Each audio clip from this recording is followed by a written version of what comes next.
Yeah.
There you go.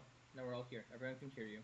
Goal? Woohoo! We're all here. The lower the better. I had a 2 and you had an 18. It's like a Newtonian No, slime. incorrect. It means I get to hit the creature and you don't. Wrong. Right. So Very incorrect.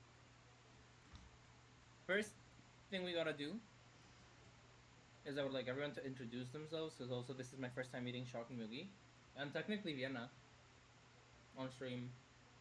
So anyone, you can go first. I mean, you are the host, should you not? I mean, I guess sure. Sorry to put you on the I had a spot like that. let me just put away. I had a big like bunch of popcorn in my I'm hand that I so was sorry. gonna eat. It's okay. All right. So for the people on Vienna stream and the people that are watching me, hello. My name is Solan. Right now I'm using my chibi model, but I usually have another model. I am a decently new streamer. I started streaming around a month and a half ago. I try to stream a decently big variety of games, but I stream a lot of Dead by Daylight. I stream Pokemon, a lot of D&D content as well. I try to push out, be it map making. I'm gonna see if I can like run some one shots on stream as well. So yeah, just I think I'm a pretty chill person. Just hang out. I enjoy meeting other people, and that's pretty much it. Vienna. Oh, okay. Hi to everybody in Solon's chat, and also hello again to my chatters. I am Vienna. I am also a variety streamer with a focus on narrative gameplays, and sometimes just a little bit of chaos. I do scream quite a lot, and also yes, Rev, I do blink. It's a new little chibi. We will go back to regularly scheduled, normal looking Vienna probably next stream.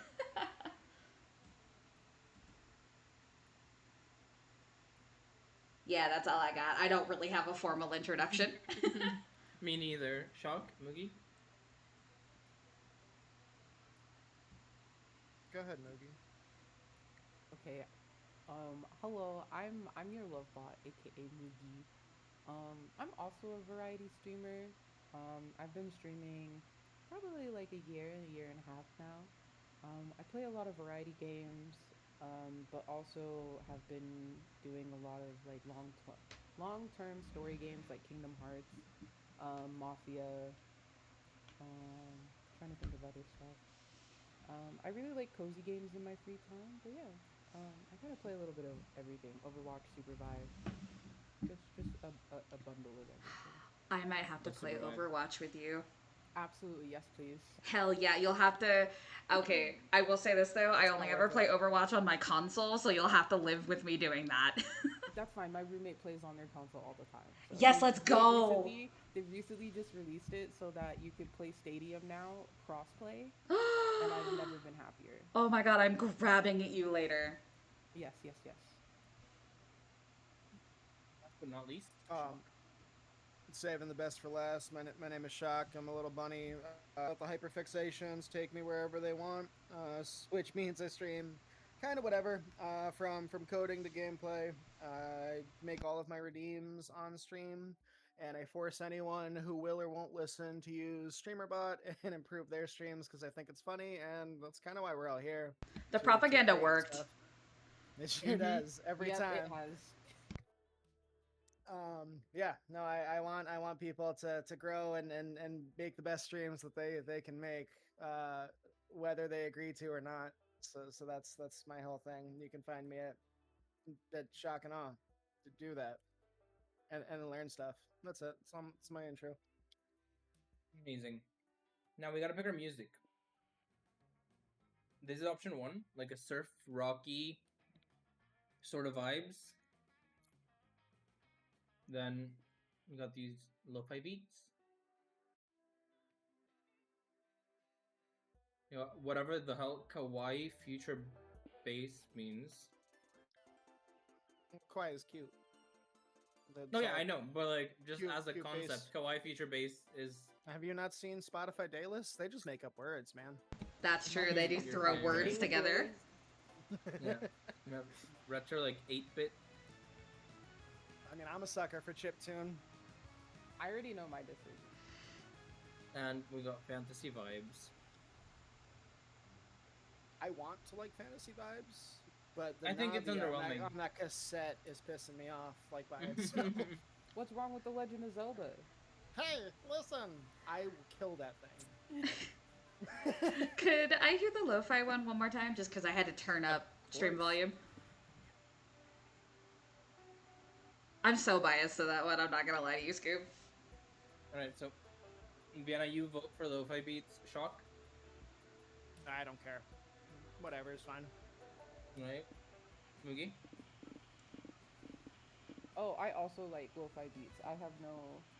All right, then I think lo-fi against them. wins.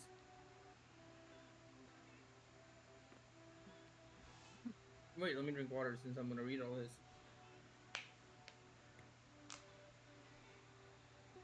All right.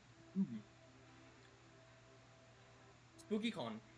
For some, it was just a nerdy convention, but for us, it was 4 days to celebrate our many passions and obsessions fiercely, unapologetically.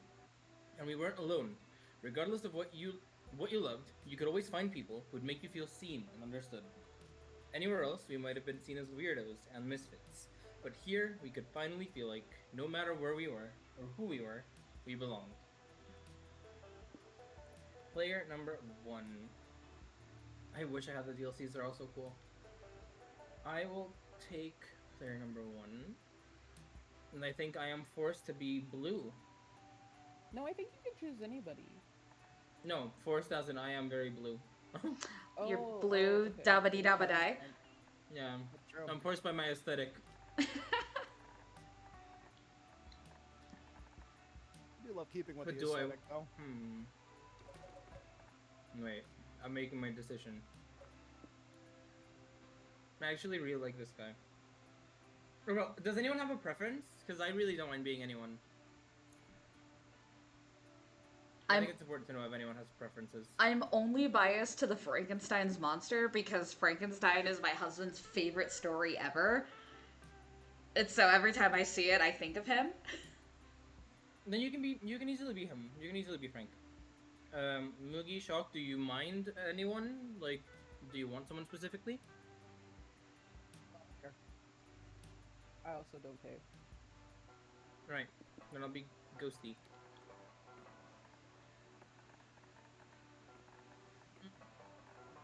Oh, none. There you go. Count me in. Then Vienna.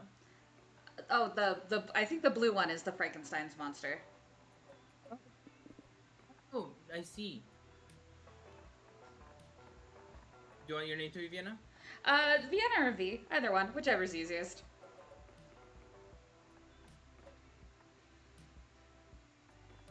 He or they. Oh, she is good.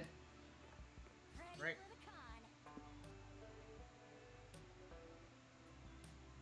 Moogie, your pick. Shock, do you really not care? You can be whoever you want. Can I be the green one? Yeah, The branding. the branding. Do you want a custom Come name? on, It's just Moogie works. And then they. Right. And last but not least, Shock. Do you want your name to be Be Shock? the hothead, yeah.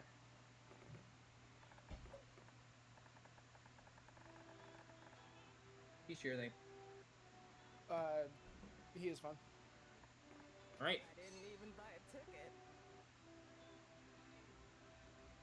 And but as dreamy as SpookyCon was, it also came with its own set of pressures, some of which we already knew so well. At the end of those 4 days, the after party loomed over our heads, posing that one evergreen question: would we get a date for that night? As uncertainty plagued our hearts, we couldn't help but think of the 6 hottest nerds at the con. Cool. Zoe, an eldritch cutie who went from endless deity and harbinger of destruction to the author of the renowned fanfic Liam from. That's an awful idea. Liam Delancourt, 400. A hipster vampire whose standoffish demeanor hid the fact that he was truly a lovable dork. Hooray! Doug Campbell, 24. A kind-hearted slime that was incredibly broke from supporting all the fandoms he loved. Omen, 25. An evil overlord who was recently freed from imprisonment in exchange for giving up her passion for stabbing people. Nico Sharp, 22. An over-the-top mimic who preferred cosplay over shapeshifting, even if they weren't the best at getting into character. Hold on. And April 1st, 24. A clown idol who was contractually obligated to bottle up all of her non-camera ready emotions inside cute mascots. It had to be one of them, but who? We had 4 days to gather some courage and shoot our shot. What was the worst that could happen? Being rejected and alone the rest of our lives? We'd had our fair share of love and rejection. This surely wasn't our first rodeo. And as we had grown to know ourselves better, we realized we felt more confident. Ooh, 3 things I like. I love shiny dice. I love enemies to lovers.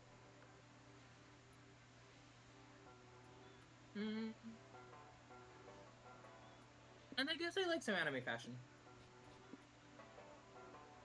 Oh, Also, yes, enemies to lovers, that's always fun. Hyper complex Euro games, I love me some thick narrative. Nerd. Yeah, for real though.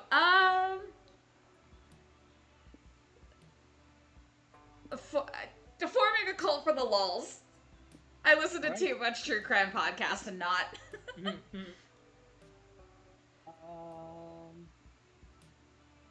Collecting katanas. Ooh.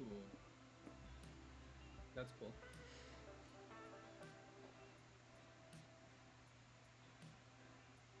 Anime fashion.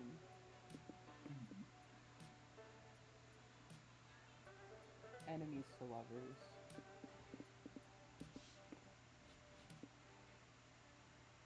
I have a podcast to talk to you about, Vienna, after this. Give me balloon-based sculptures, Yes. non-ironic Hawaiian t-shirts, and forming a cult for the lulz. Here's your lore drop. I actually know how to make balloon animals, IRL. Oh, that's so Please forget cool. Animals. Oh no! I like 4. Actually, no. Fuck dolphins. Oh. No, please don't fuck the dolphin. No, I hate dolphins. They're evil. I What? like- It feels like there's some deep Have lore you- there. Yeah, have you never heard? Of what? The dolphins. I like octopi, I like owls, and I like wolves. Owls and horses. Because I have a big old Lord of the Rings tattoo literally based on the horse people, and then, yeah, wolves. Vienna horse girl confirmed. Yup. like Listen, wolves. I'm a cousin. I'm a deer. Wolf? Oh yeah, and then I like owls, and then I like octopus. Let's go. Alright, obviously you guys made me ink, hooked me up with an octopus, give me a dolphin because they need some love. And No, they don't. No, they I'll don't. ne- I will never find out how to get to the inside of a Tootsie Pop without the owl. Right. We weren't new to all this. So this time we challenged ourselves with a goal other than finding love. With the support of Zoe and Liam, we had decided to take on a project we had been putting off for too long. Time to win it. Making our own comic. We had so many ideas, and yet we always found excuses not to work on them. Real. But the con was the perfect setting to find inspiration and go for it. We are pro procrastinators. Which genre do we want? Shonen? Love? Sci-fi? Thank you for the follow. Thank you also for the Let me write- follow. Let me write that down, just because I always forget what people roll. Oh my god, Is that a it's Kibby hit. cringe devil? It is a cringe. Shield your eyes. Welcome. You've become Starlight. Let's see. Oh, we have sci-fi. We have superheroes. Maho shoujo. Like That has to be noir. like the crime detective. noir. Yeah. Yeah. Like newspaper, or like a news. Make news it a comic? It's a comic. weird news bulletin. Who the Or I fuck guess would make that a one comic No, about they are. current No. events? This Oh my god, this is the only imagine. one that isn't. DLC. Wait, what? What did the other ones got? Such cool, like. We just Yeah. phoned those in afterwards. Like, whatever. Whatever Yeah. clip art icons. Yeah, we like. can find. Oh, what's your favorite comic genre? Oh, bowling. I love bowling as a comic Oh, genre. hang on, there's a new bowling anime this season that's supposed to be super good. I mean, listen, have you seen how wildly popular like Yuri on Ice and Haikyuu have gotten? I'm sure with the right Yeah. animation, a bowling anime No, would the go bowling is supposed hard. to be, it's like Oh. three strikes as a turkey is the name of it or something. There Oh, is no. one? Damn. I swear to God, so- yeah, no. We can either pick one or we could randomize it if we want, since they're 9. I mean, I Hmm. am all for spinning the wheel. Yeah, let's Spin do the it. wheel. And I think the wheel decides all. Yeah, the bowling alley. I don't have a wheel. Lock exactly. But I do have a D10. So we'll Oh. roll a D10 and re-roll the on 10s. Okay, okay. Let's go. Yeah. And we get a 7.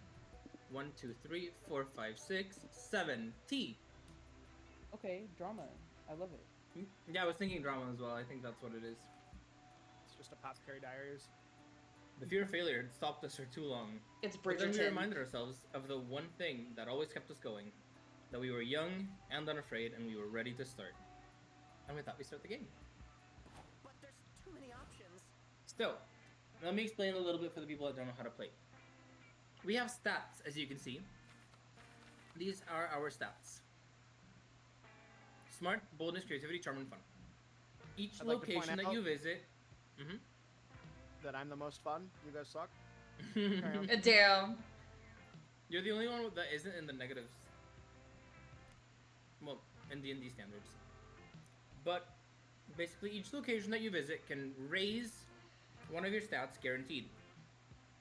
So every time you go, for example, to the main stage, you will get smarts. Only one person can go per day. So if after someone visits, that location is locked up for the rest of the day.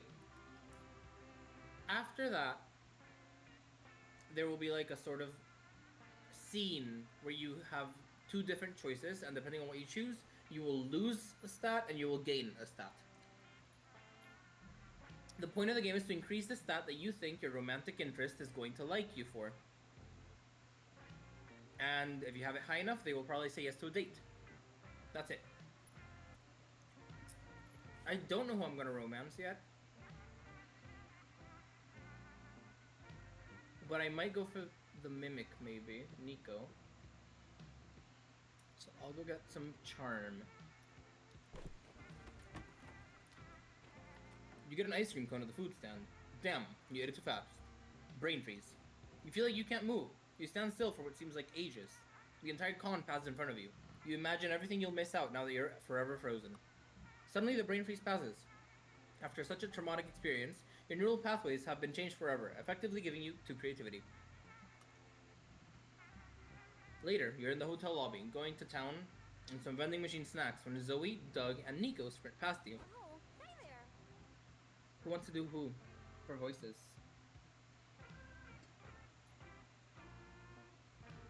I can do Doug was the slime or whatever. Yeah, I can read Zoe. Right? Vienna, do you want to do Nico or do you want me to do Nico? Oh, I can do Nico. That's fine.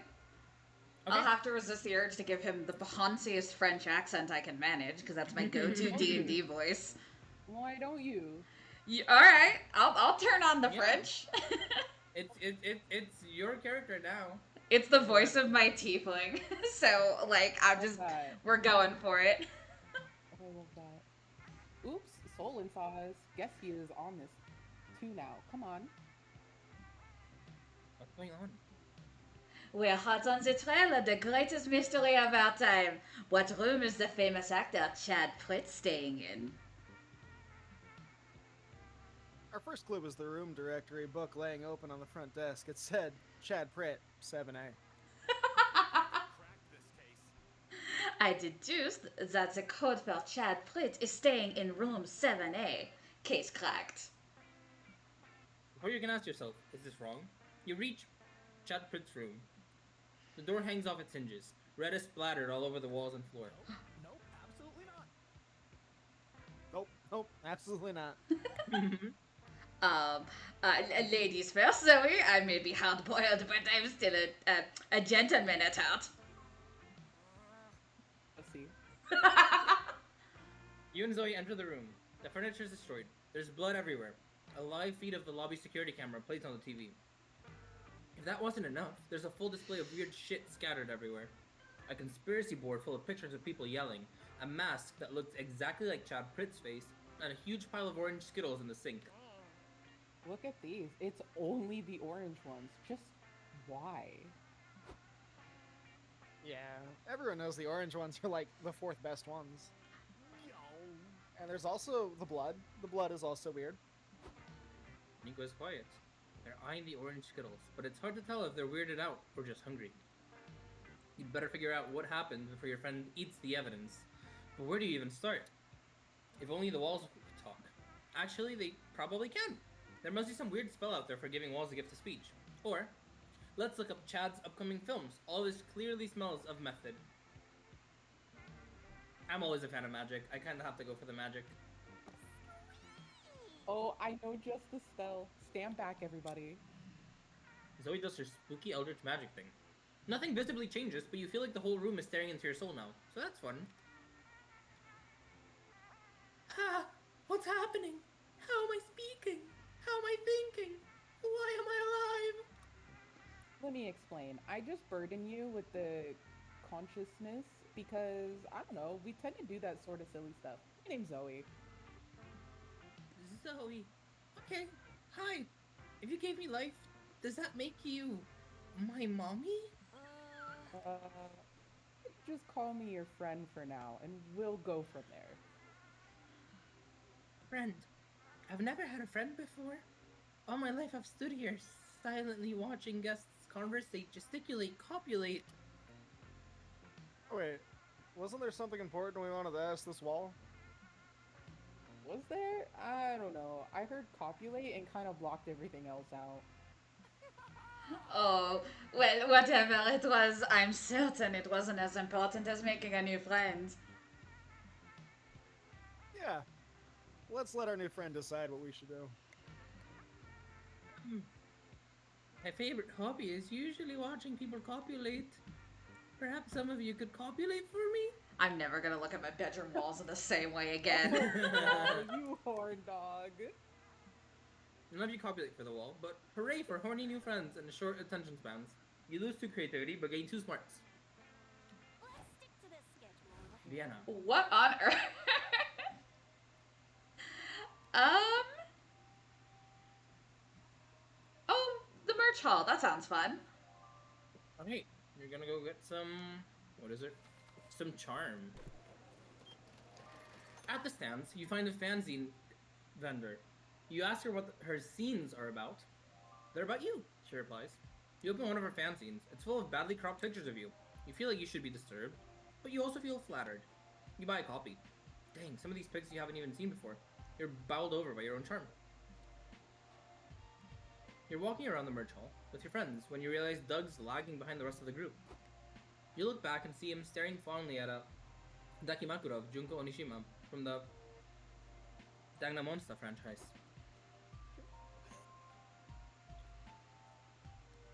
Oh, are you thinking about buying a waifu pillow? Nice. I'm more of a Chiaki stan myself, but Junko's cool too. I don't know. I really like it, but I guess I'm worried about what people will say. They'll say, wow, dude, that's an awesome Dakamakura.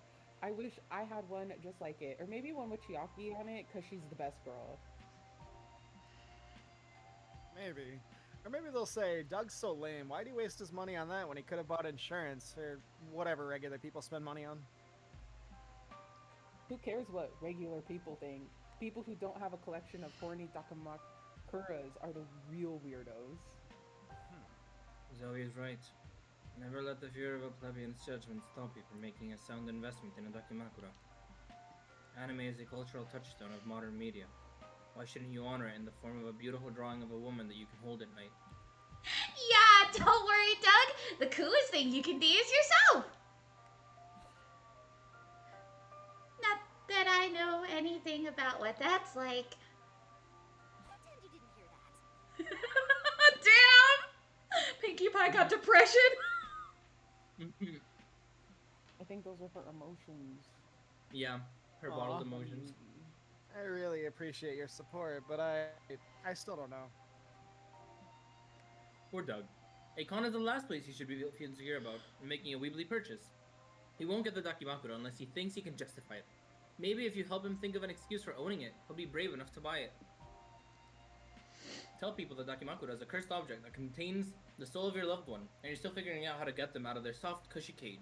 Or, Dakimakuras are the ultimate weapon in a pillow fight. Their length means bigger blows, and the sexy character is just a diversion to make the opponent horny. Oh my goodness. I'm inclined for the pillow fight one. We love a weaponized Daki. Alright, locked in? Locked in.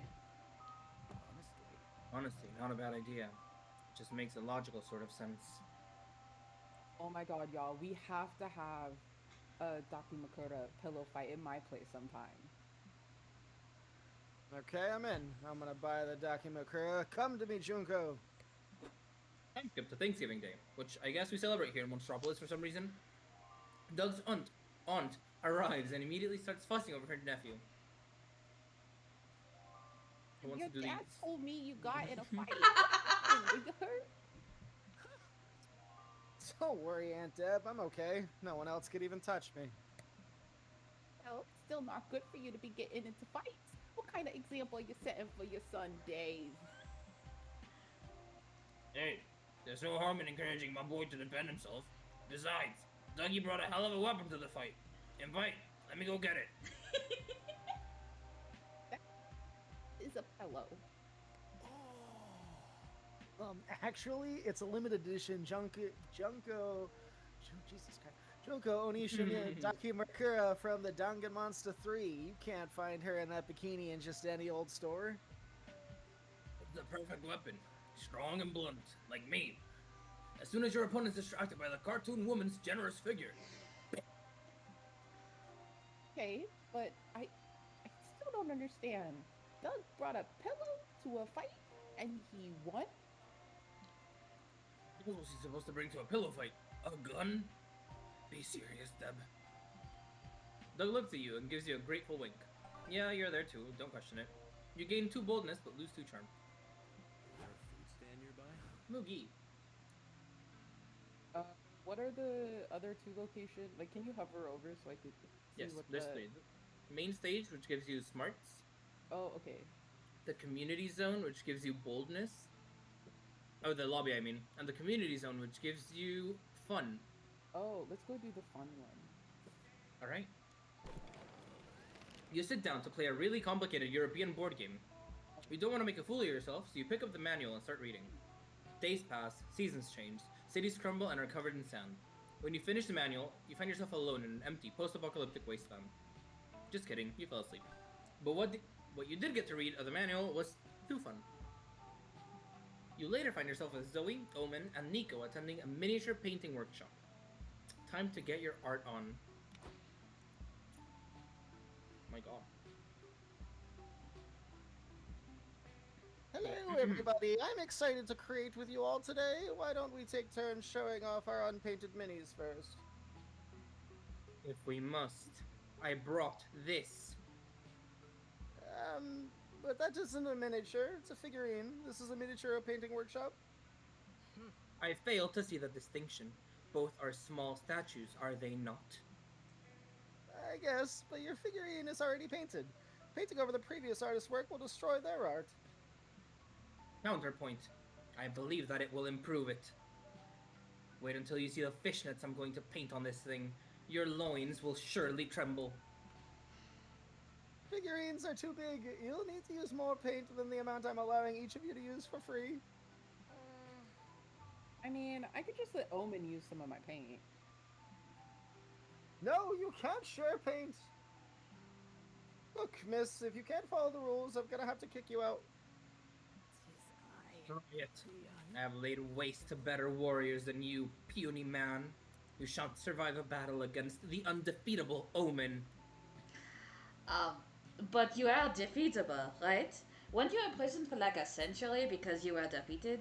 Or was that like by choice? Not now, Nico. I think it's safe to say that tensions are running high. You should de-escalate the situation before Omen gets kicked out of the workshop. Call the organizer's mother and see how she feels about her son being a gatekeeping jerk. Or, how uncultured. Everyone knows that figurines are the fathers of miniatures. How do you think miniatures are made? Oh my god. The first one, the organizer's mother. Right, let's give her a call. You call the organizer's mother and tell her what an exclusionary little bitch her son is being. She shows up promptly to scold him. Mom, what are you doing here? I told you to wait at the food court until I was ready for you to drive me home. Do you want me to do this one or would you like to? I don't mind. Right on here, Moogie told me you're trying to gatekeep someone from your workshop. This isn't how I raised you. Because she wants to paint a figurine. This is a miniature painting workshop. Why doesn't anyone get that? Dear, I know you're only lashing out because you're still upset that the other fine arts students bullied you in college. Bro. Mom, why would you bring that up now? You're embarrassing me. I feel bad. I know that those mean kids hurt your feelings when they told you miniature painting wasn't fine art, but being hurt doesn't mean that you can hurt others. Yeah, don't you see that you're using your pain to justify bullying Omen? You're hurting her feelings too. Hmm. Help me out here. Oh, My feelings. ouch. My feelings. They hurt so bad. It's okay, Henry. Like any good Ronin, you must bear the weight of your tragic backstory, but you cannot allow your dark past to cast dishonor on your present. Such is the way of the blade. And if swordplay can be a fine art or finely wrought death, miniature painting can be a fine art too. And so can painting a figurine. You really think so? If I say yes, will you cease this self-pity and allow me to paint fishnets on my figurine's luscious thighs? It turns out, he will. You gain 2 charm for keeping Omen in the workshop, but lose 2 smarts. At least no one thought to ask why you have the organizer's mom's phone number. Whew. Here comes the MVP. Doc. Obviously, as the MVP, I have to go to the main stage. Right, and get some smarts. You decide to watch a panel discussing fighting game archetypes. Hell yeah, Your guilty main gear goal strive. is to determine which archetype you would be. Are you a grappler? Are you a zoner? By the end of the panel, you realize that you are the very rare lover, a highly ineffective archetype for fighting games. Makes sense, you are better fit for a dating sim. You gain 2 smarts for achieving such self-awareness. You go to watch a taping of a new viral game show. A few lucky audience members will even get chosen to play. Ooh, I like him. He looks like me. Welcome to Suddenly Game Show, Trolley Trials. I'm your handsome host, the interdimensional prince. Our first contestant is a slimy sweetie in seat 38C. Glad to meet you. Wow, I can't believe this is happening. It's an honor to meet you, Mr. Your Highness. It must be. Now on the screen, you'll see a trolley speeding towards 5 tied-up captives. This lever can redirect the trolley to a track with only 1 person tied up on it. Will you pull the lever, contestant number 1? What? Is this live? Are those real people? Are they gonna die? Why do I have to choose who dies? Beep. You ran out of time. Your inaction kept you from having to choose, but resulted in the deaths of 5 people. No points for you.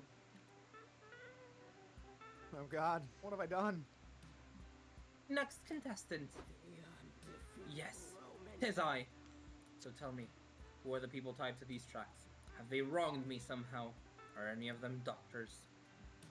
I'm not sure. I suppose the man at the end is wearing what could be a lab coat. Then I shall subject his group to trolley side. I do not care for doctors. Wrong answer. Stupid justification. 0 points. Next contestant. According to classical utilitarianism, you must prioritize the good of the many and redirect the trolley to the track with only 1 person on it. Pull the lever, Prince! And so fast, too. Congratulate. And then I turn the trolley around and kill the other 5 people too! I love her. What? Why? Isn't that the point of this game, to kill the most people? Silly goose! I can fix her. Good luck. Not the objective.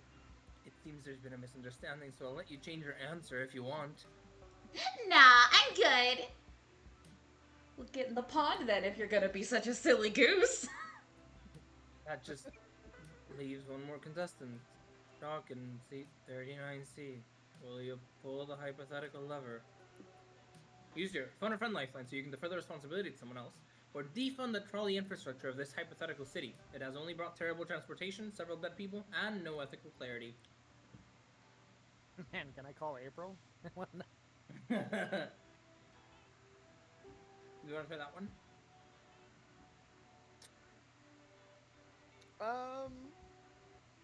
Yeah. Let's do the phone a friend. You phone Liam first. He loves this pseudo-philosophical shit. Hello. Hey, Liam, hypothetically speaking, if you could stop a trolley from killing 5 people by letting it kill 1 person instead, would you do it? Are you talking about the trolley dilemma? Why are you asking me for the answer? Google is free. Yeah, but hypothetically, let's say it wasn't hypothetical and you actually had to make this choice and time was of the essence, what would you do? Hypothetically, are you trying to put this on me so you don't have to deal with the emotional consequences of making this decision yourself? No. I'm out. No, I'm out. I am blocking your number. Bye. Don't worry, he always says that, but you still don't have an answer. So you give the prince your best puppy dog eyes and manage to get 1 more call. What's up? Sup, noob? Hi, Damien. Quick question. If you had to kill 1 person with a trolley or 5 people with a trolley, which would you do? I thought this was Nico, I'm not gonna lie to you. Uh, Oops. Okay, we go forward, we make no mistakes. Assuming I can't kill all of them?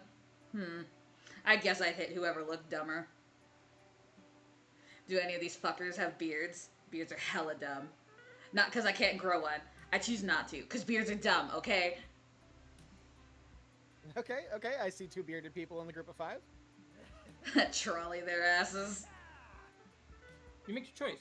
Well, Damien's choice. But whatever. Looks like the trolley track cleaners are gonna be getting a lot of stains out today. Hey, unrelated question. Are those beards still salvageable? Like, you could grab one and someone could, say, wear it as if it was their own beard? Oh, Damien. You may have lost 2 smarts, but you won 2 charm and 2 salvage beards. One for me, one for Damien. Now we're trading places. Everyone choose a fictional character, say your choice out loud to the other players before advancing. I am going to pick SpongeBob. Beast Boy.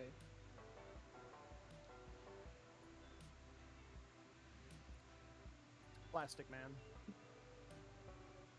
Uh. What are you from Bleach? I have the pop figure on my desk. Alright. Player order is decided based on how good Shock would look if they tried to pull the character's look. Like, No, you What? can't pull off SpongeBob. I'm sorry, Shock. What do you mean? It's a shirt and a tie and some pants. anybody could. I mean, are I'm we ready. making him square? I think of it, but like you know how like his clothes are specifically like box though. They're like box shaped. It's nothing a pair of suspenders can't solve. Exactly. see. Yeah. Wait. Okay. Wait. Who are the others? Beast Boy, Beast- Plastic who Man? wears, yeah, who both wear latex suits, I'm pretty sure. Yeah. Okay.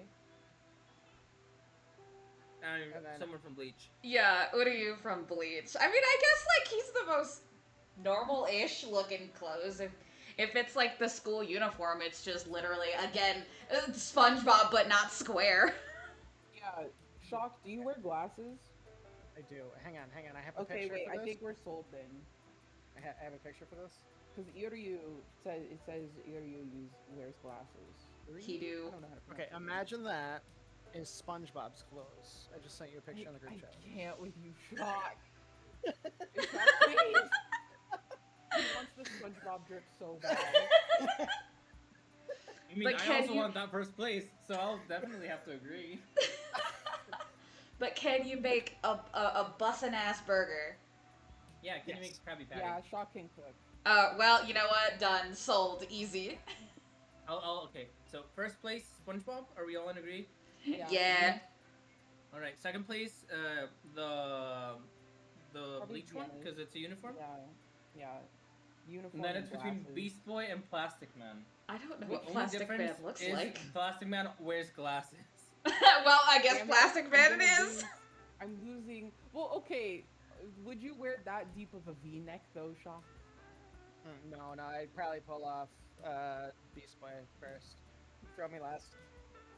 Alright, so order isn't changing at all. Nope. That's funny. Okay, now it's time to actually pick a romance. I don't know who I want to romance. One of us is going to have to suffer the consequences. What does Shock, that because- mean? Because Shock's last. Okay, I like to be nice. You can, 2 people can go for the same person, but I like to be nice. Who is everyone interested in?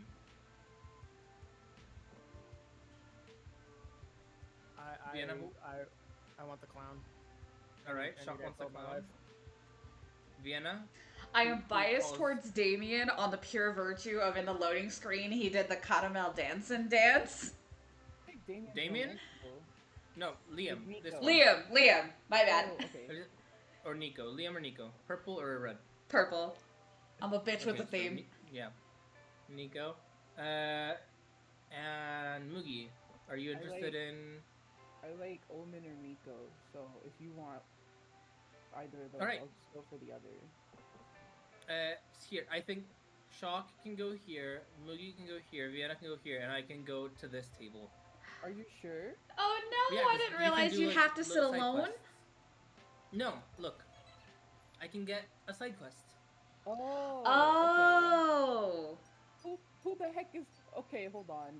Okay. I am now curious. About Kale. About? And I see my homeboy Scott there, but I also see Yang Yang, and Yang Yang Yeah, looks so I'm curious cool. about Yang Yang. I'll do Yang Yang so you can see the story then. You invite Yang Yang to the fanzine vendor. The fanzine vendor join you at the con. Of course, will you help me sell my fan signs? Sure. Great. Get some cash ready. I'll bring them ASAP. Yang Yang, tell us, what is your type? I'm a DIY gal. I love making stuff on my own, but it'd be nice to have someone to exchange cool ideas for designs and other art projects with. And who knows, maybe collaborating on a fanzine could mean we end up having a different type of collaboration. Get it? Right. Anyone need hand An sanitizer? artist, I Vienna. see. Liam, Yeah. would you like to go for a walk, visit a museum, or watch a movie? By the way, the peppers represent how spicy the ending is. Hmm. We go big or we go home. We're going for a walk. All right. You and Liam go on a lovely stroll through the park. Liam spends the whole time telling you the complete and exhaustive history of the man bun. You tune most of it out. You're more focused on watching his luscious purple lips flap about shit you couldn't care less about. In the end, Liam got to hear himself talk, and you got to stare at him without seeming creepy for once. It was a perfect night for both of you. Who wants to grab a bite? Moogie, Nico, Yeah. look at those Yeah. honkers. For real, Wait, Bo. can you? Okay, no, that's okay. That's okay. Okay, wait. Watch a movie, board game night, visit a museum, or go out to dinner. What do the symbols mean exactly? The peppers are like how spicy the ending is, and this it triggers a special plot line, which would be Nico's ultimate crossplay. Yeah. Yeah. You know, Yeah. We're which gonna watch movie? a movie. Yeah. I'll try. You and Nico watch a Batman movie. There's a bat guy and an evil clown. This is almost like watching the argument Liam and April had earlier today. Halfway through the movie, you realize Nico is super focused. Are they even taking notes? You never knew Nico was such a dedicated movie watcher. Someone get me food. Oh, In shock, April, April. go out for lunch, board game night, go for a walk, or watch a movie. What's her quest? April's suitor. Yeah, let's go out for lunch. Right. You and April go out to a restaurant. You two are having a lovely lunch till the desserts come in.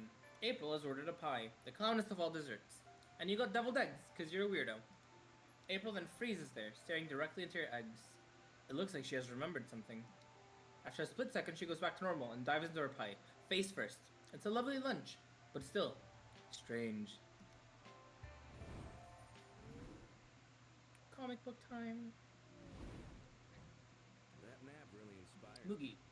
Now it's time to take a break from your real life shenanigans and brainstorm some fictional shenanigans for your comic. Go for it. What wacky scenario led you to getting your current job? Volunteering at a charity that provides forks to those in need of a fork. Creating choreographies for aqua fitness instructors. Becoming the town's professional compliment giver by beating the former one in armed combat. Or 4 years of undergrad and 5 years of grad school to become the butler to a horse. For becoming the town's professional compliment giver. Boom. Boldness to all. This can't be that hard. Me. You need to make $50,000 in 2 weeks. How are you gonna make a quick buck? The shady business of buying and reselling secondhand mayonnaise. Cheating at cards, but like a lot. Patenting several metaphors and charging poets to use them, or inventing a revolutionary product you recently thought of pants. I'm not really good at cards, but I like cheating. Can't believe we're leaving secondhand mayonnaise around. I make my own mayonnaise. Oh no. My business is baby birding mayonnaise to people. Oh, it's me again. Who am I dating? Okay, since I'm dating her, I'm gonna date her. What do I probably need? Charm, I feel, to convince people to buy things. So I'm gonna go get Charm. You find a stand at the merch hall that sells hyper-realistic VR headsets. You buy one immediately. VR is the future. You put it on and you see your surroundings. Yep, it's a scam. That's it. It's basically a football helmet and a pair of glasses. No refunds allowed, but the headset looks good on you. Like, Plus 2 charm, good. Later, you're waiting for Yang Yang, as you two made plans to explore the con together, but she hasn't shown up yet. Eventually, she calls you. I'm so sorry, but I'm having problems at the printing shop. Can you come help me? Who would Salon be, if not everyone's go-to Mr. Fix-It? You go to the shop and find Yang Yang holding up the line of the printer. Yeah, I was trying to print some extra designs real quick because I sold more copies than I planned for. I never thought I'd sell more than 8 Zions. Is this how stardom feels? Good for you! What's going on with the printer, though? Oh, I don't know. I tried everything, but it's not working. I have a theory, though. I think someone's living inside this printer. What? I know it sounds crazy, but look. Yang Yang types, "Is there someone living in this printer?" into the computer and prints it. A page prints out, and it reads, "No." Okay, yeah, that's suspicious. To do designs selling like hotcakes, and I should strike while the iron's hot. But how am I supposed to print anything like this? Really a conundrum. Printer squatter or not, you gotta help Yang Yang print more Zines. Read section 7B 12 of the printer's manual. What to do if someone lives inside this printer. Or reject modernity, embrace tradition, hire a monastery to transcribe 50 copies of the sign by hand. I'll read. Oh, okay. Guess this is a common problem. The Fast Print Photo Smart 420 series is designed to be reliable and easy to use, but unfortunately, its roominess results in occasional squatters. Common squatters include printer goblins, ink mites, sentient origami animals, and Dave. Dave. Who's Dave? Answer: a former engineer who holds a grudge after being fired for constantly heating up salmon in the office microwave. Yang Yang boots up the computer and prints a document saying, "Are you Dave?" Who's asking? Is this Shaban? I told you I wasn't coming out until I got my goddamn severance package. Oh no, this is Yang Yang. And I kind of print some signs. You're looking at a star in the making. So, what's it gonna take to get you out of here? I want a gluten-free salmon pizza with extra lemons. You have until I'm done eating. Deal. Yang Yang orders the pizza, and the grubby man who reeks of fish comes barreling out of the printer to work it down. We did it. For once, reading the user manual paid off. Indeed, you print Yang Yang Zines and lose 2 creativity, but you gain 2 smarts for reading the instructions. Oh, I know just where to go. Vienna. I didn't realize my creativity had tanked to a 5. Damn.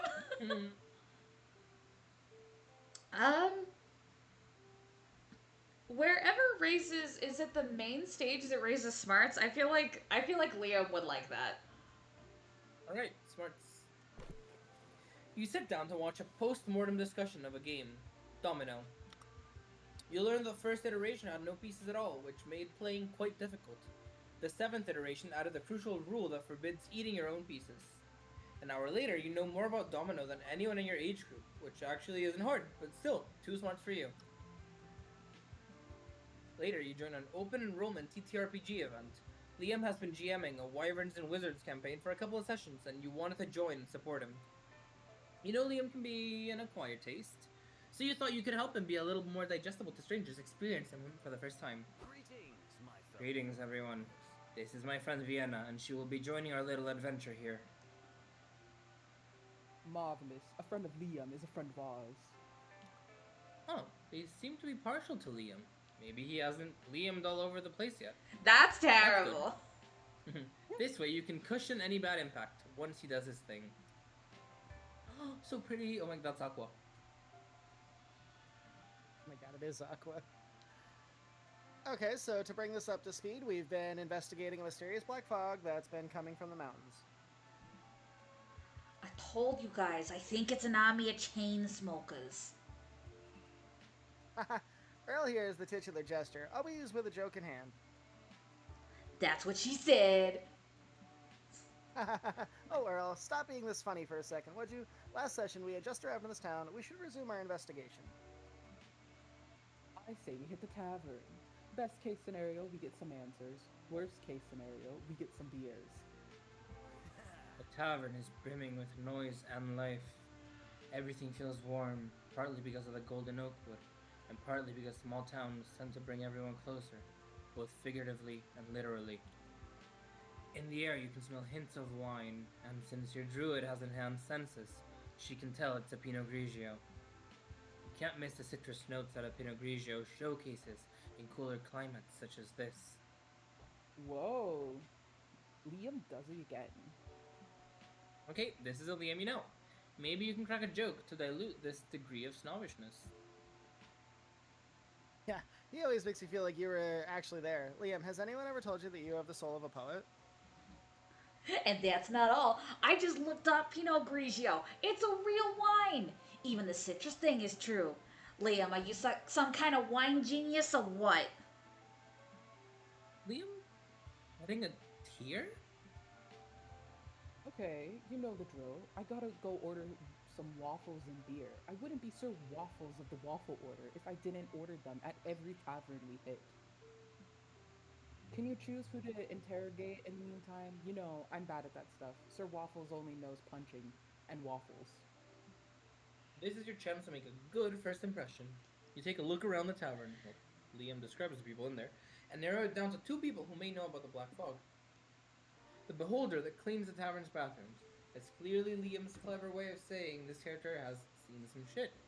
Or the mysterious looking purple guy that's definitely not Liam's self-insert character. No artist can resist self-inserting. I am so gonna play to his ego. Let's go talk to the self insert. Okay, I'll ask him. Excuse me, sir. Do you have any information about the smoke coming from the mountains? Once again, I sit here with Quill clearly in hand, yet everyone constantly bothers me and doesn't care a whit for my poems. Oh, sorry. I didn't know you were busy.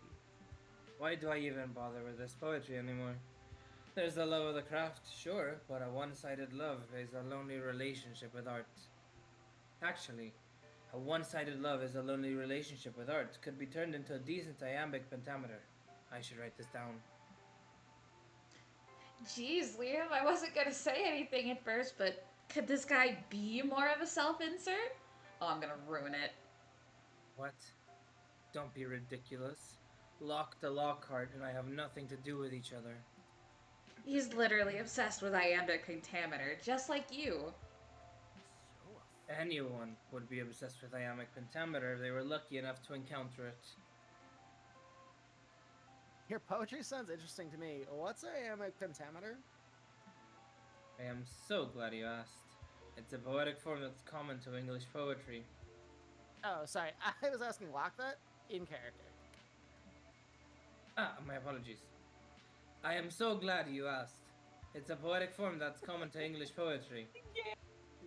Liam goes on for a 20-minute session of Liaming all over U4. It's, as no one says, I am pentametrific, whatever that means. That was super interesting. Shall we ask about the Warlock and the Black Fog now? Good call. Allow me. Mr. Lockhart, would you be so kind as to tell us all you know about the smoke coming from the mountains? In iambic pentameter? Liam takes a minute to respond. You swear he's shedding a tear again. It would be my pleasure. Liam proceeds to go full iambic pentameter. The players listen to him with intent. Dang, these people truly have good vibes. You gain 2 creativity and lose 2 smarts. Vienna, I'm so sorry. I'm putting Liam in a toilet and giving him such a swirly. That's fine. I'll be waiting at when you're done with a towel. Put gum in his hair. No! He's going into a locker that's too small for him. No! What gives what again? You still have the hotel and outdoors, which gives you creativity. Okay. You have the. Can I go to the hotel? Yeah. Okay. Hell yeah. You're chilling in your hotel room when suddenly a man dressed as a rat breaks in. Oh, He runs around while yelling, I am the rat! I am the rat! Look at me! I am the rat! And then he leaves as confusingly as he came. You call reception to complain. Yes, that might happen sometime. Apologies, we can compensate you with 2 creativity. Fuck it, you'll take that. Later, you meet up with Nico to walk to their favorite hot dog stand. Hopefully, they don't get any mustard on their cosplay. Excuse me. Excuse me. Go ahead. for it. I'll do the blob. Excuse me. We couldn't help notice, but notice your outfit. Is that a defense attorney's badge? Yup, looks good, doesn't it? You can barely even tell it's cardboard. Thank goodness. There's an ongoing case happening at the courthouse, but the defense attorney didn't show up. Would you be willing to fill in at the last minute? I would never turn my back on someone in need of justice. Let's go! Before you know it, you've arrived at the courthouse. And a completely different game, apparently. Nico! What are you doing here? Oh, my voice. Oh boy. Wait, can we, real quick, I need you all to know, if you've watched, like, what is it called? Hell of a Boss, I think? Yeah. Brendan Rogers voices, Nico. Yeah, and it's throwing me for a loop every time I hear him. Anyways. I'm not a bitch. I'm a bitch with a backstory. Yeah! Oh, we're gonna see how well I can handle two different accents all at once. Send help. I believe in you, Vienna. I believe. Great. Did you read Nico already? No, I didn't. Well, Okay. I'm gonna take a sippy of my drink before I get going. Are you allowed to do that? Nobody redeemed to hydrate. No, but I did get a redeem for a not so fun fact. Oh, and a redeem for take a drink. Damn. Okay. I feel like my not so fun fact is I'm sorry in advance. But I guess it's good fodder for thought. Your not so fun fact is the first time most men receive flowers is at their funeral. So think about what your favorite flower is. That's really Yeah. sad. It is a not so fun fact, I'm afraid. Oh. That's not fun at all. What do you mean not so fun? Exactly, that's the point. I do psychic damage with that redeem. Oh. See. Would you like a different one? This is the first one I ever told chat was the reason we're missing the majority of Egyptian mummies is because Victorian Londoners put them on display and ate them. Protein, baby. You gotta get it some way or the other.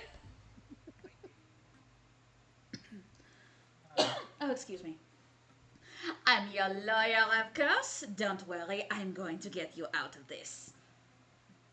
Surely you didn't do, whatever you're being accused of again? 5 counts of murder. This sick, twisted clown isn't who she says she is. I'm going to prove that she's the notorious Bloody Valentine murderer. You're wrong. I didn't kill any of those people. Not the third one, anyway. And I'm pretty sure the fourth one was still alive when I left, but who can say? Those balloons say the damnedest things, huh? Your Honor, are you sure I can't have, a real lawyer? Nope. You get one court-appointed attorney, and we were already lucky enough to find a shark wandering around outside. Overruled. April, relax. I've already got panache, pizzazz, and a strong sense of justice. What more does a good lawyer need? A degree to practice law? Nah, I got this. For starters, I've never even seen you do those 5 murders. Just a whole bunch of other ones. I'm so beyond fucked. Nico, they'll need some help getting April off the hook for murder. Maybe you can submit some evidence to prove her innocence. I can hear your This air totally- quotes. This totally non-doctored entity in April's diary found at the time of the crime. Dear diary, today I did not murder 5 people. Or April's parrot. It's both evidence and a witness. If it doesn't prove her innocence, it might at least distract everyone since it's a talking bird. Oh, we're pulling out your diary. Sorry, Shoddy. Alright, diary? Yeah. Luckily, you were already playing the long game and had started doctoring April's diary while Nico was talking. You tell them your plan. Good idea, Your Honor. I'd like to submit the defendant's diary as evidence of her innocence. What? Dear diary, my horrible butt rash is back. Fuck my life. Let's try again. Dear diary, I finally found an ointment for my butt rash. It smells really good too. Would it be weird if I tasted it? Just a bit. Haven't I suffered enough? Can we stop this, Your Honor? Haven't I suffered enough? I think I found it. Dear diary, today is the 5th of the month, and I did not murder 5 people today.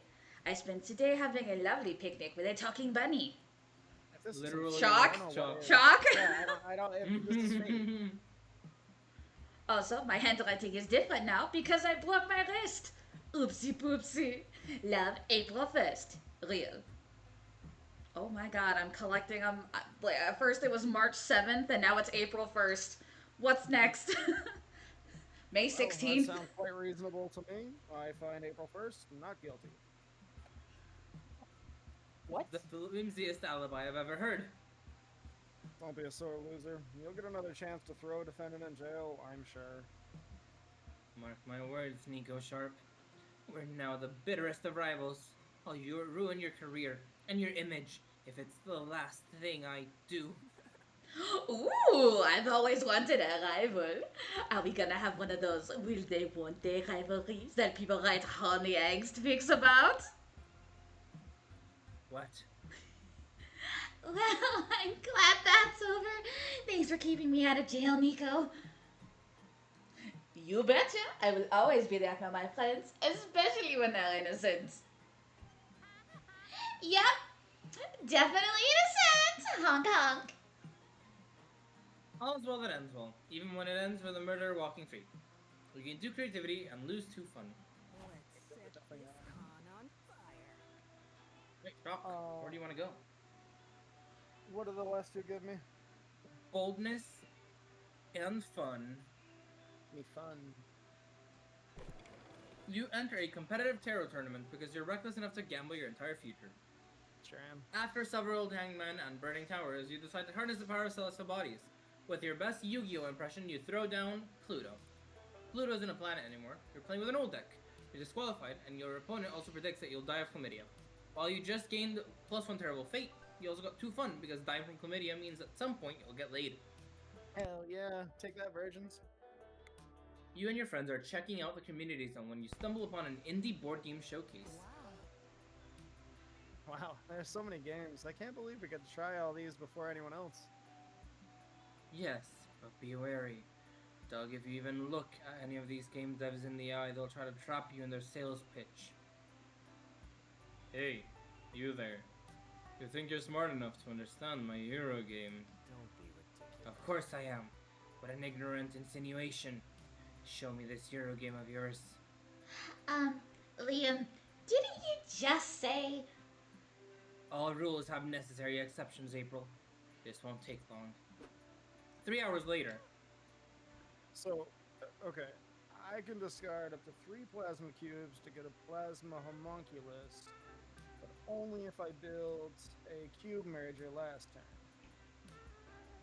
Do I do this before or after the harvest phase? During the harvest phase, and only if no other player has a proto-alchemist on a sulfur tile. Doug, do we need to review section 12H of the rules again? I think we read section 12H enough times already, no? No more rules! I can't take it anymore! If I have to start memorizing another rule, I'm gonna start eating drywall! Sorry for that. April's right. This game sucks, and you're ready to go. You ask how much more time this will take. Oh, what is time anyway? Hours are measured by how much fun you had living them. Don't worry, Shock. Con's open until midnight. I don't think my mic even picked that up. No, it didn't. It was supersonic. It was just me going, ah! Really quiet. There must be a way to end this game and get all of you, yes, even Liam, out of here. Eat several game pieces so you can call a food safety inspector to ban the game for being a choking hazard, or yell, "I win!" very convincingly. One of these is a very shock answer. Why do I feel That's like the pretty shock answer is eating game pieces? No, I'm gonna yell I win very convincingly. Just to get that I'm the winner. I win. No. Yes, I do. Check it out. I won. You gesture dramatically at a random point of the board, hoping sheer confidence will win the day. Except you didn't. I don't know. Maybe you did. Shock's got 15 plasma cubes. That's a lot of plasma cubes, right? I gotta be honest. I don't really understand this game. Boo-hoo, Shock won, and now we have to stop playing. So sad. Bye! I'm quite sure he didn't win. But I'm so much surer that he did. April, I just want you to consider that maybe you haven't completely grasped the rules of the game. Entertain the idea that you might be wrong here. I'm entertaining the idea of cracking your skull open with a hammer. You can fix her. Sorry, I guess I'm a bit of a sore loser. Because, I lost. We all did. To Shock, the match is over. Girl. I'm clipping that audio. Huh? This all went way over my head, guys. I want to play again? Maybe I'll grasp the rules better this time. No. April flips the table while politely laughing. She then drags you through to the nearest food stand and stuffs hot dogs in your mouth to shut you up. Yum! You gain 2 charm and lose 2 boldness. Hell yeah. I should clarify, I'm the bitch at my D&D table who does voices, so I will put my whole self into it. And I love it. I just wish your mic would pick it up. No! Maybe I have to sit closer. Because sometimes you laugh and it just cuts out. So Damn. you just hear, It's part of the charm. alright. Yeah. Okay, what do I need? I am gonna go get create. I've already been there. Nah. I'll get some. I don't know. Boldness. No. I'll get smarts. You grab a seat at the main stage, where a panelist talks about making interesting player characters. Apparently, they should be color coordinated, have a distinct personality, and also have a cool name like Kratos, Luigi, or Solon. You'll learn you'd make an awesome PC, and that self-knowledge equals 2 smarts. Solon started as a DM PC. Grab some popcorn and make one last dash to the restroom, because you, Liam, Doug, and Zoe are about to see the exclusive premiere of the new Rat Girl TV show. I can't believe this webcomic made it so big. Rat Girl is such an inspiration to girls like me who are also little freaks. The lights dim and the opening title plays. Rat Girl, brought to you by the Red Boar. Ugh. Another humble webcomic sold out to a drink conglomerate. Is there no escape from the claws of capitalism? Sure, it won't be that bad. I kind of like spotting product placement sometimes. It's like playing Where's Waldo. The show opens on a were rat, draining a can of Red Boar. Suddenly, the can transforms into a bottle of water. What? My Red Boar turned into disgusting water. Water lacks all the delicious chemicals that make Red Boar the superior beverage / engine fuel. The camera pans over to a villain with faucet for hands. You're too late, Rat Girl, he cackles. No one will be caffeinated now that Big Aqua is here. You fiend, Rat Girl squeaks. Everyone needs their daily dose of productivity in a can. Taste my fury! Okay, I was wrong. This isn't nearly as fun as Where's Waldo. Yeah, let's bail. I'm thirsty anyway. Thirsty for a can of delicious heart pumping Red Boar.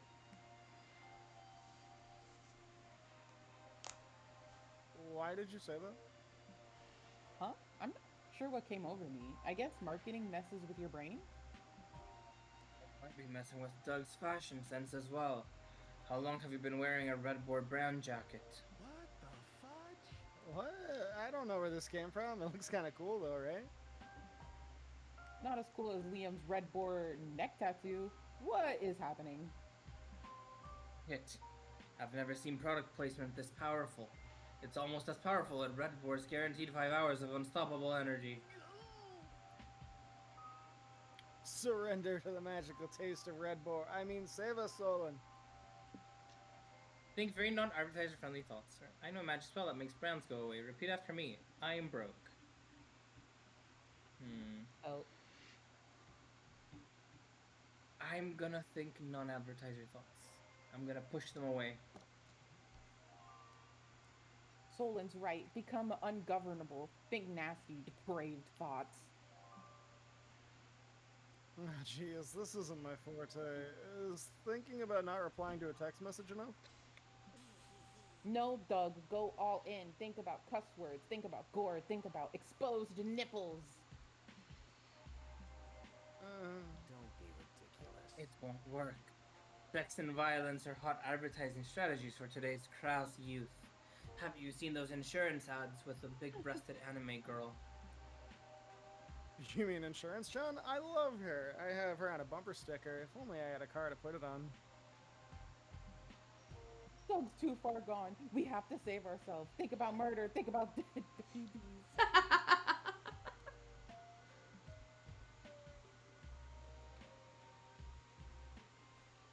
Think we're just giving them ideas. Red Bull just tweeted an ad bragging about how their energy shots pose an awesome risk to children and wimpy unborn babies. It's pointless. Brands are just too edgy to out edge now.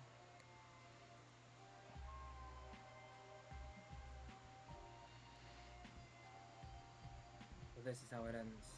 After all these centuries, I finally meet death in the form of a late capitalist curse. Well, if I have to go, at least I'm going with my friends. Yeah, I'll never forget our friendship, even if it legally becomes property of Red Bull. Oh, what the hell. I love you too. Y'all hold hands and bow your heads to accept your fate. But then, wait, something's changed. I haven't thought about anything trademarked in 90 seconds. Fuck yeah! The spell's gone. We must have been so choosy that we crossed the line into cringe. And brands are so focused on being cool, coming off as cringe is their biggest fear. So we can repel brands by being friendly and cringe? That works for me. That might work for now, but I'm sure it's only a matter of time before Red Bull and its ilk engage in performative cringe too. I'll take a win where I can get it. Come on, let's go to a farmer's market and eat something without a barcode on it for once. You gain 2 boldness for your lewd thoughts, but you lose 2 A smarts. new day, a new adventure. We are cringe, but we are free. Exactly. Free from the grips of capitalism. um, let's go to the hotel. I'm just sort of moving around to different places. Right. You're in your hotel room, unpacking your bags. Crap, you forgot your cosplay underwear. You wanted your cosplay to be 100% faithful, but now you're forced to use your regular underwear. This is a technically imperceptible cosplay tragedy. I feel for you, so take 2 creativity to imagine you're wearing the underwear you left at home. Later, you head to the community zone for another session of Lee Armin's TTRPG campaign. Last session, you learned that a warlock is creating the Black Fog for some sinister plot, and not a moment too soon. Today you wake up to the fog blanketing the village. Oh, I bet that means the warlock's about to attack. The villagers must be freaking out. Actually, the smoke is giving the villagers a giggly head high, so most of them are just having a good time in the town's plaza. They're now throwing a party.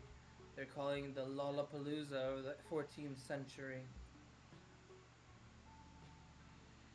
I got this. I'm gonna stand up on a box and try to get everyone's attention. Hey, everyone, stop dancing and get the hells out before you get hurt.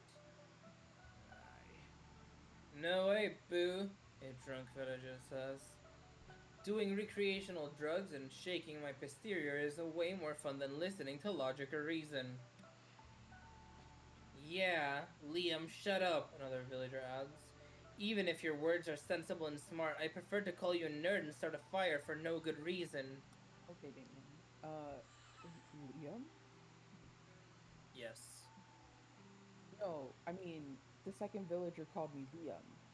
My character's name is Sir Waffles. Oh, yeah, right. My bad, it was a temporary lapse. He meant to say Sir Waffles. Geez, projecting much? Poor Liam. Guys, are we sure that these villagers are actually worth saving? Of course they are. We just have to think of a way to get them to leave. Ooh, Sir Waffles isn't one for plans. Ah, I wish I could be at the tavern eating some waffles and drinking some beer. Maybe they need some tough love. Let's attack them until they decide to leave on their own. No, you're not resorting to violence. Yet. How can you convince the villagers to evacuate? Just rebrand the evacuation as a pilgrimage. Medieval types are super into that religious stuff. Or, people are bad at taking any danger they can't see seriously. Give them some danger they can see. Unhinged jaw. Bees pour out. I am going to become the Oprah meme. Bees for everyone! Jeez, boy. Locked in this one? Yeah! What? What? That's... The greatest idea ever. I was going to say completely absurd. There's logic to my absurdity. Don't you remember last session when I swallowed all those bees? Of course. I distinctly remember making you roll to resist going into anaphylactic shock. Which I passed, and now I'm going to unleash all of my mouth bees in a deadly swarm. Aw. Here, I was wondering why Vienna was holding so many bees inside her mouth for most of this session. Fine. I suppose I would be a poor GM if I didn't reward cleverness. You'll have to roll for it though, and the save DC is going to be quite high. Look at that sexy 20! And they say they're natural if you get what I mean. I hate it here. You successfully scare off all the villages with your bee swarm. Get wrecked. The session ends with your party preparing for a great foggy war. After the other players leave, Liam takes you aside. Hey, I apologize if I was overly critical of your bees. It was really clever. The idea just took me by surprise. You're always surprising me, Vienna. Aww, you gain 2 boldness for your bee gambit, but lose 2 creativity for making the same reference for the 4th game in a row. Wait, what? That's a reference from other installments? I don't know. I get to be the Candyman in other games? Alright, Moogie, what you looking for now? What do they do? You have fun, boldness, and charm still. Let's go get charm. Charm? Yeah. You suddenly realize your phone is dead. Good thing you're at the merch hall. You find a stand where someone's selling chargers. You want to buy one, but you feel bad about buying something, so not nerdy.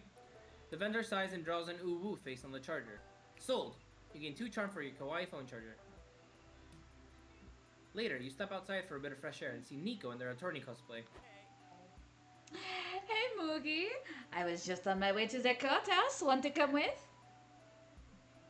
I can't believe I've already got my next client. It's about time to show the world what Nico Sharp, face attorney, can do. I thought it was Ace Attorney.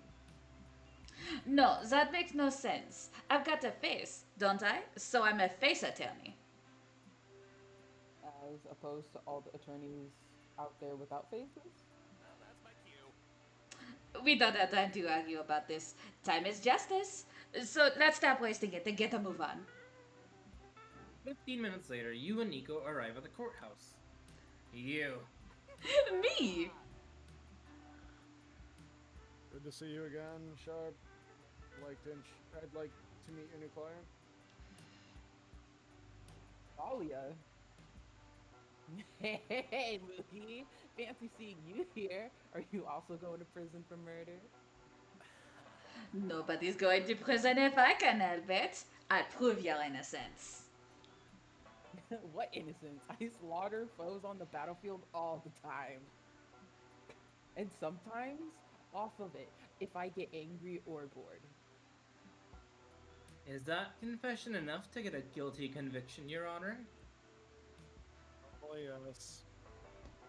But Sharp is an unmitigated delight, so I want to hear their argument anyway. I'm honored, Your Honor. I won't let you down. My star witness is sure to prove Dahlia's not a murderer. Again, I am definitely a murderer, but sure, call this witness. Knock yourself out.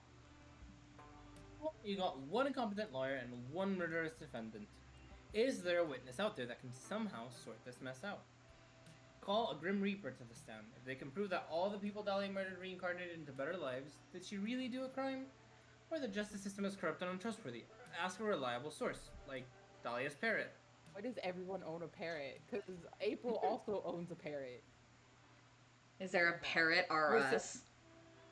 For scenarios like this, if you ever need to go to court. That's so funny. Call Grim Reaper. Alright. Oh, it's Milo's mom. Sorry. Yeah, I think so. Sorry. Well, I'm here. I've got an appointment with a 4-car pileup soon, so let's make this quick. Wow, the harbinger of death right here in my courtroom. What can you tell us about the other side? What awaits us across that rainbow bridge? Depends. Most folks get reincarnated in accordance with their deeds in life. Fascinating. What do you think I'll be reincarnated as? Flamingo, if I had to guess. Ooh, you'll be so pretty, Your Honor. Pink is definitely your color.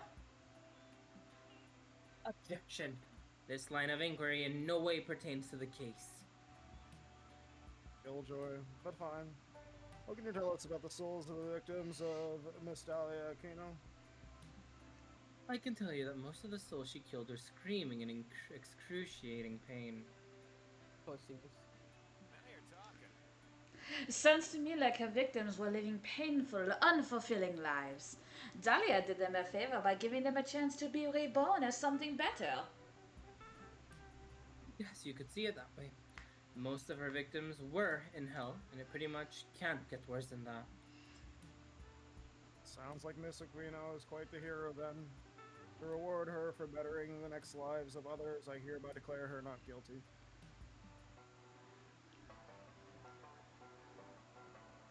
Fuck yeah, I live to kill another day. But murder is still a crime. This ruling makes no sense. Your face makes no sense. Take that. Good one. You, Dahlia, and Ego, high five. Another murderer walks free thanks to you. You gain 2 smarts and lose 2 fun. Let's show him how it's done. Shock. Community zone. The community zone. In the middle of the community zone, you see a bunch of top-hatted gentlemen, a vintage car, a dog, and a boot. Oh, it's LARP Monopoly. This goes against all your values, and yet the moment you start making money, you gentrify the fuck out of the street by building many hotels. You make sure everyone who dares to step in your turf becomes miserable. A father of 3 begs you to lower the rent. Get good, you yell.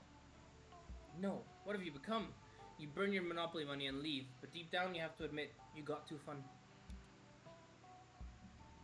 Later, you and April take a stroll around the merch hall. You've done it a dozen times already, but now it's just you two, so it's kinda almost romantic. Oh, Shock, look at that Vocaloid statue. Let's take a picture with it. April pulls out her phone to snap a selfie. But then she gets a call that makes her face turn white, or she takes a deep breath before answering it. Hi, Mother. Why are you calling me? Good afternoon, darling. What a privilege to finally hear your voice. Are you aware that you've missed my last 6 calls? Sorry, I haven't been checking my phone much while I'm at the con. Is that so? I thought you were always on your phone managing that little internet job of yours. Ouch. I can hear the quotation marks over the phone, Mother. Good. Can you also hear my disappointment at you leaving the Cirque de la Pitre for whatever streaming Minecraft is? With all due respect, Mother, I really don't want to have this argument again. An argument requires two opposing viewpoints with some degree of validi- validity of my dear. Be that as it may, I call you today to make sure you've registered your clown egg. Clown egg? Oh, yeah, it's traditional for clowns to paint their signature makeup on an egg and submit it to the clown egg registry so no one copies your look. This is an actual thing, by the way. Wait, Yeah. really? This is Yeah. real. Oh, Amazing. I hate that. I love it, but why are you telling me that? Don't explain clowning to me, my dove. I'm not the one who dropped our noble craft for no discernible good reason. No, Mother, I was explaining it to Shock. Who's that? They better not be some new lover of yours. You know your father and I would never approve you seeing a non-clown. Good news, I am a clown. If you really are ready to begin courting, you should have talked to me. I can arrange you a chaperone date with Buffo from Circo de Pagli Paglias Pagliacci. What? You can't marry me off to Bufo. He smells like eggs and he honks when he breathes. Big yay. You can't pursue April if she's unhappily married, so it looks like you need to show her mom that you're a viable suitor. But how?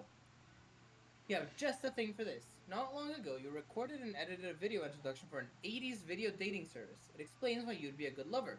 Or call your friend Liam. He'll be happy to confirm that you are definitely a clown.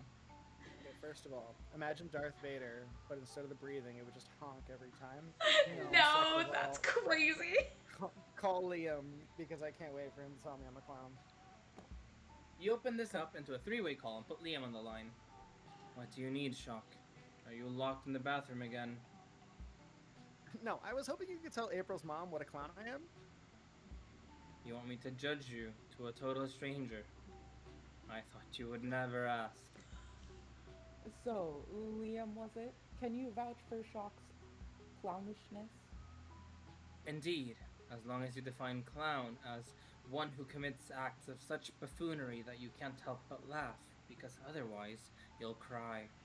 Moreover, his sense of style is clownish to the utmost degree.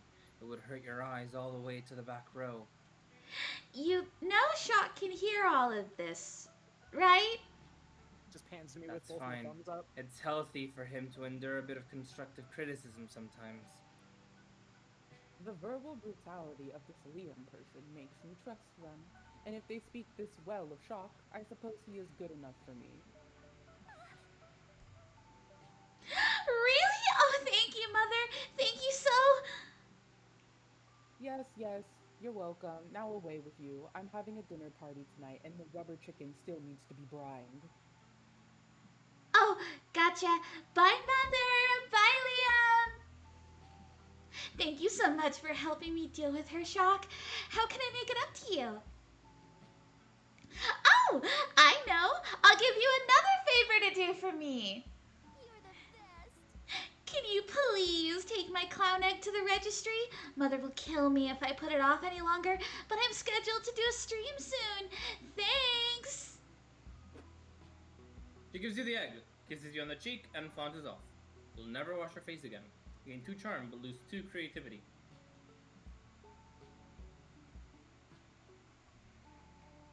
Well, I guess it's just me and you and me now, little buddy. I hate that. Shopping I love that. time. Everything I could have asked for. Well, Who's this yeah, man? the Yo. honest. Welcome to my modest establishment. So modest, it doesn't even have a license.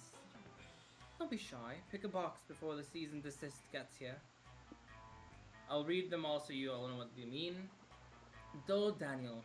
Dull Daniel does nothing. These figurines do literally nothing. The choice for those who don't want the unexpected to hit them in the head. A classic. Stat, but now they're people. It's based on the stat icons from popular video game Human Prom. They are said to have slight effects on people's stats. Zodiac Thirst, cosmic office includes a first selection of 6 out of the 12 star signs you can date on the acclaimed dating sim. These figurines are said to have non-slight effects on people's stats if you'd like to test your fortune. And if you like buff bugs, it immortalizes some of the most legendary wrestlers of an underground insect league that was popular years ago. But beware, these big muscles come packing big effects on stats. Landmax in Love is a series of handsome figurines that are said to take effects on specific places, for those who want locations to get spicier. My Weird Little Village brings to figurine form some of the most popular neighbors of this cozy yet creepy game. They are said to be cursed. They may profoundly impact your own self for the ones you're trying to romance.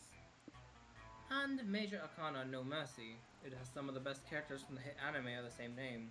These figurines are all about sound and video for some reason. I don't know what I want. I'm gonna buy the Zodiac Thirst because it's star themed. Boop, and I'll buy it for myself.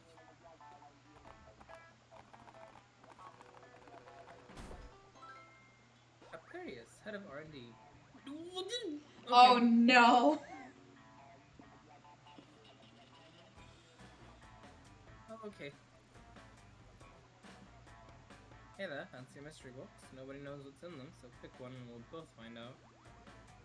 Vienna, do you know which one you want to buy? The landmarks one. I'm a date everything hoe, so the fact I'm getting sentient landmarks is funny as hell to me. Right, for yourself, right? Yeah.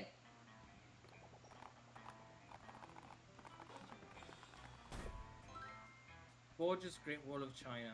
Only the hotel will provide stats. The rest of the locations will not provide stats for any player after choosing them. Damn. Damn. Oh, Well, shit. that's evil. I mean, at least it's to Maybe. myself. No, it's to everyone. It's to everyone? Oh What do no! we We have all here? have to fight for the hotel. Oh, I'm so A letter of sorry. mystery. I just have the thing for you. Whatever you pick. Give me my weird little village.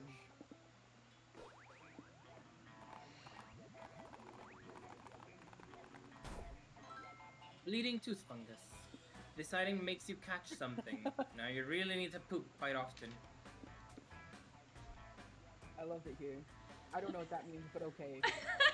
In shock, come in, pick a box, any box. Buff bugs, baby. For yourself? Yep.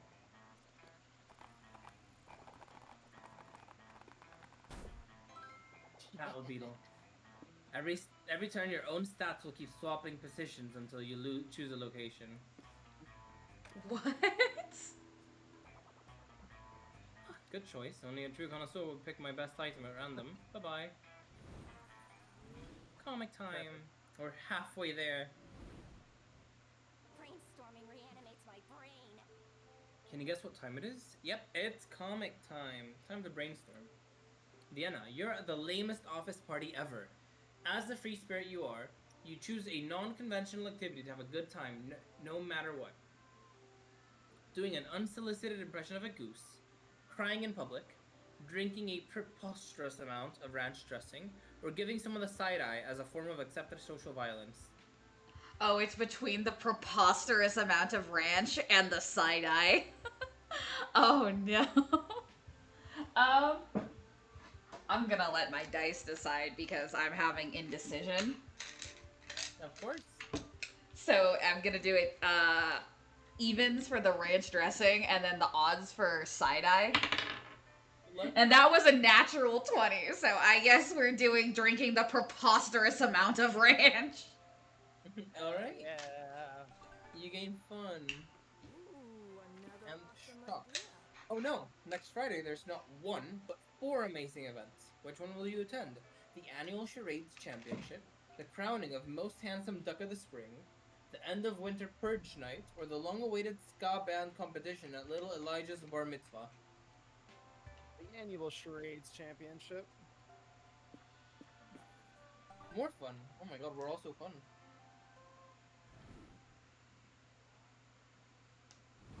Have you not tried I places? switched my Fugi to my Jester, so that Okay. way I can attract April more. I can't. I love that.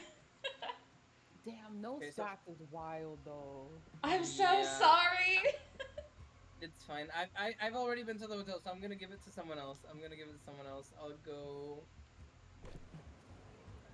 You're tired from all the shenanigans at the con, but after a severe case of FOMO it prevents you from going back to the hotel.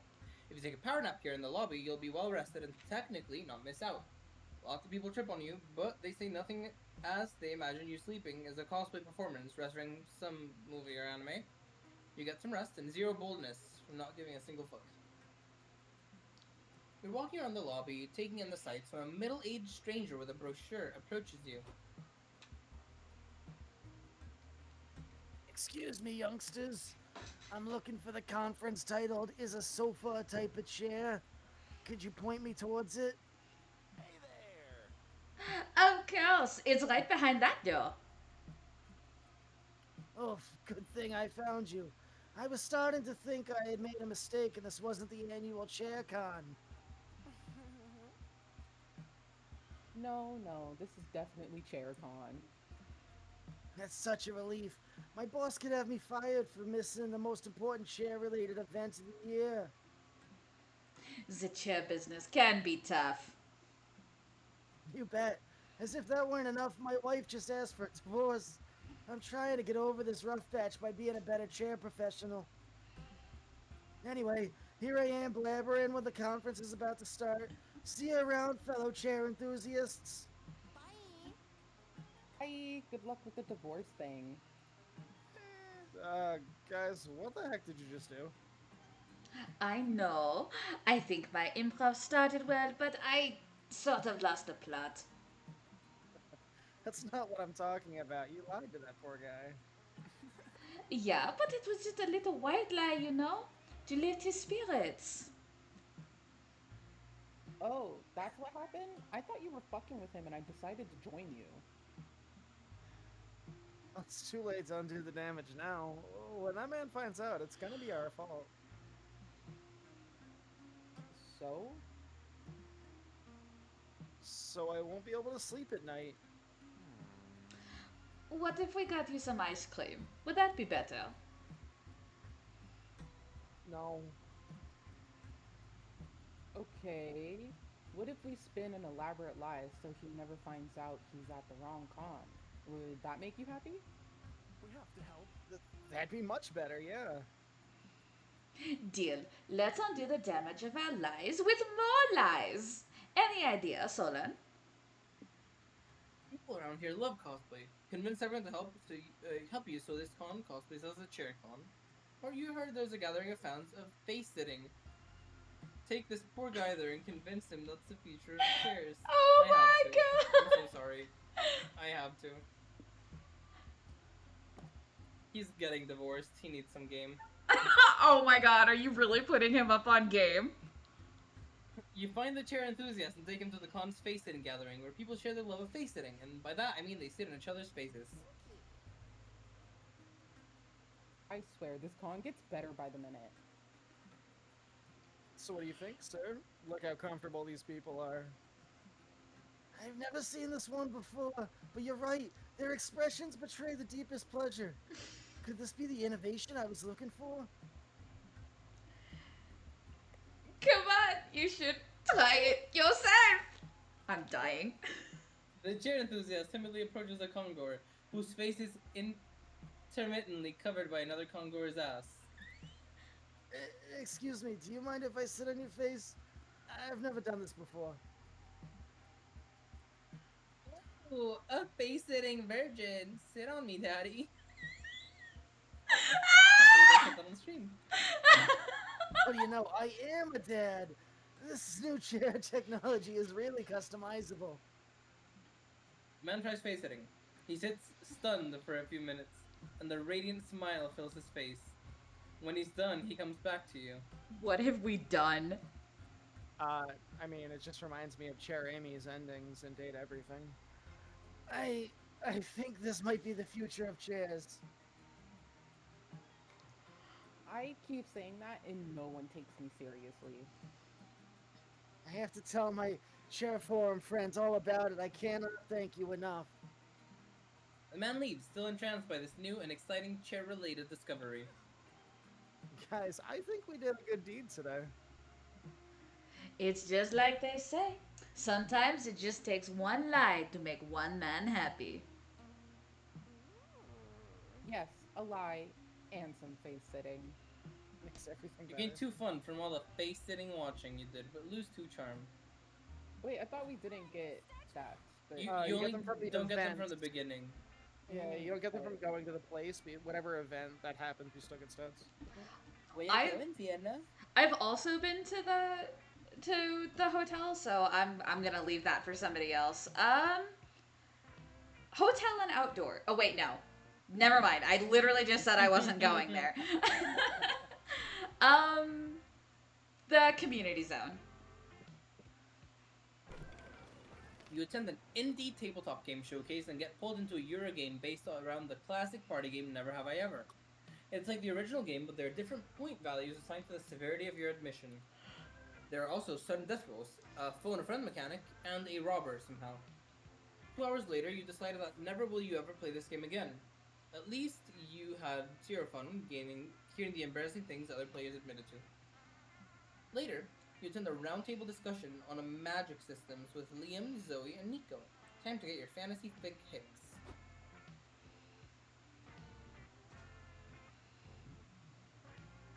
thank you for all for coming. Let's start with some broad topics. Do you all prefer soft magic systems or hard magic systems? Hard magic systems are obviously superior. Rules are vital to tell a compelling story. I hear you, I see you, I feel you, and I disagree. Chaotic soft magic systems where anything goes are more fun. Hocus pocus. Yeah, I love a wizard did it stories. Us wacky wizards always doing everything. I guess I just prefer stories which follow a modicum of logic and structure instead of letting the magic system get straight up ridiculous. Does the vampire who can shapeshift into a hot dog stand for some reason? Which is an established rule. Have you ever seen me turn into a corn dog stand? No, because that would be stupid. Eh, I guess. So, do you all prefer systems in which magic is finite or infinite? Zoe likey. Like how penises only nut once before needing to recharge, but vaginas just keep on going until my hand gets tired? I like them both. Yo, nut-based magic system. You're a genius, Zoe. Um, well, the idea is to create a new magic system as a group, but not that one. Maybe you should say that then. You, you there, you've been quiet. Why don't you present the system? Surely you can come up with something more, stimulating than what we've already heard. Hey, my system was plenty stimulating. Oh, you're about to disappoint the hell out of this moderator, but nevertheless, propose a magic system. Backhanded Blessings, a world in which backhanded compliments come true as if they were curses cast upon your enemies, or STM, sexually transmitted magic. Vienna, don't let me down. Oh no, the pressure. I actually really like the backhanded blessings one. We're locking in that one. I'm not convinced. Seems needlessly complicated. Harsh but fair, Liam. I'm impressed that you don't care for how negatively you come across. Why, thank you. Wait. And look at his outfit. It's so unique. I know I'd never be able to pull it off. Oh, good one. Now Liam scales to never be able to pull off his clothes again.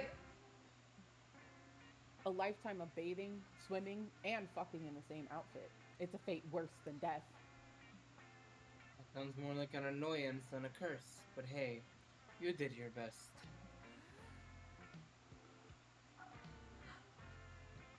Oh, he's firing back. Petty wizard fight. I've got this. Did you put some makeup on today, Liam? You look less like a dead possum than usual. Thanks, I went for eyeliner sharper than Nico's wits, and I think I succeeded. Oh, you wound me with your words. I am defeated. Zoe, avenge me. Okay, Liam, you're and fuck. I can't think of anything. Plan B. Zoe slaps Liam with the back of her hand. Oh, What the fuck? Oh, Oh, what the fuck? backhanded slap attack. It kind of counts, doesn't it? That was a great idea, Vienna. You're cleverer than most people give you credit for. Take 2 charm and take -2 fun. Is there a food stand nearby? Mookie. Oh god. Shocker, are you gonna go to the hotel? You can take it. Wait, what does the hotel give? Charm. No, creativity. Oh. No, we'll go to the theater. Yeah, the stage. You're walking towards the main stage when you feel your bowels trembling. Quick, run back to the hotel. You missed the panel you were looking so forward to, but hey, your butt had very interesting things to say too. Then you get a text from Nico asking you to meet them at their hotel room. Apparently, they got a big surprise to show you. hey, Mookie! I need a second opinion, and you've always got great ideas that never go wrong, so I figured I'd ask you. I'm entering the Cosplay Grand Prix. It's the biggest cosplay contest at the con, so I gotta pull out all the stops to make the biggest impression. That's why I'm going to debut this outfit there. You ready for this? I'm the Joker, baby! Oh, that looks great. You'll win the cash prize for sure. It's not about the money, Moogie. It's about sending the message. Nico! Master of disguise! The message that I am the greatest cosplayer ever, of course. But the thing is, if you wanna win the Grand Prix, you got to nail the cosplay and the talent show portion of the contest. For my act, I thought about blowing up a hospital, or killing a robin, or diving into a vat of toxic waste, but the judges said those were all too psychopathic. Some people just don't understand the art of method cosplay. Anyway, do you have any talent act ideas that won't get me hurt or arrested? A cathartic dance number down a flight of stairs that makes people want to become you despite you being a known murderer. The Joker is also known for fighting Batman, but Nico will have to make do with the next best thing you have, this bag full of actual bats. Oh please, oh please, oh please, oh please. I want the bats. Yes. You want the bat bag? Yeah, I want the bats. Oh, genius! That's perfect! Oh, but I better rehearse the fight now so the act goes smoothly at the contest. Release the bats! Releasing the bats in the hotel room sounds like a bad idea. You often realize the stupidity of your plans shortly after sharing them, and maybe this is a chance to do better. But you don't do better. Instead, you release the bats. You're too late, Batman. I'll be having the last laugh when. Ah! Nico vanishes beneath a cloud of bats that are devouring their clothes and face. Yikes, this is making me realize why I haven't fed them, like, once since we got here. But why are they trying to eat me?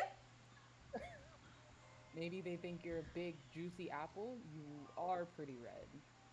How do they know that? I thought bats were blind! And that's a common misconception. It depends on the type of bat. Microbats tend to use echolocation, but megabats can use sight. And I bought both types, just in case. In case of what?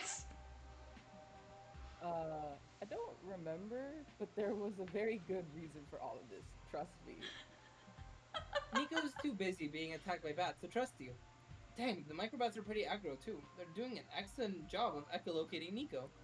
Finally, they eat their fill and fly off, leaving Nico's cosplay completely destroyed.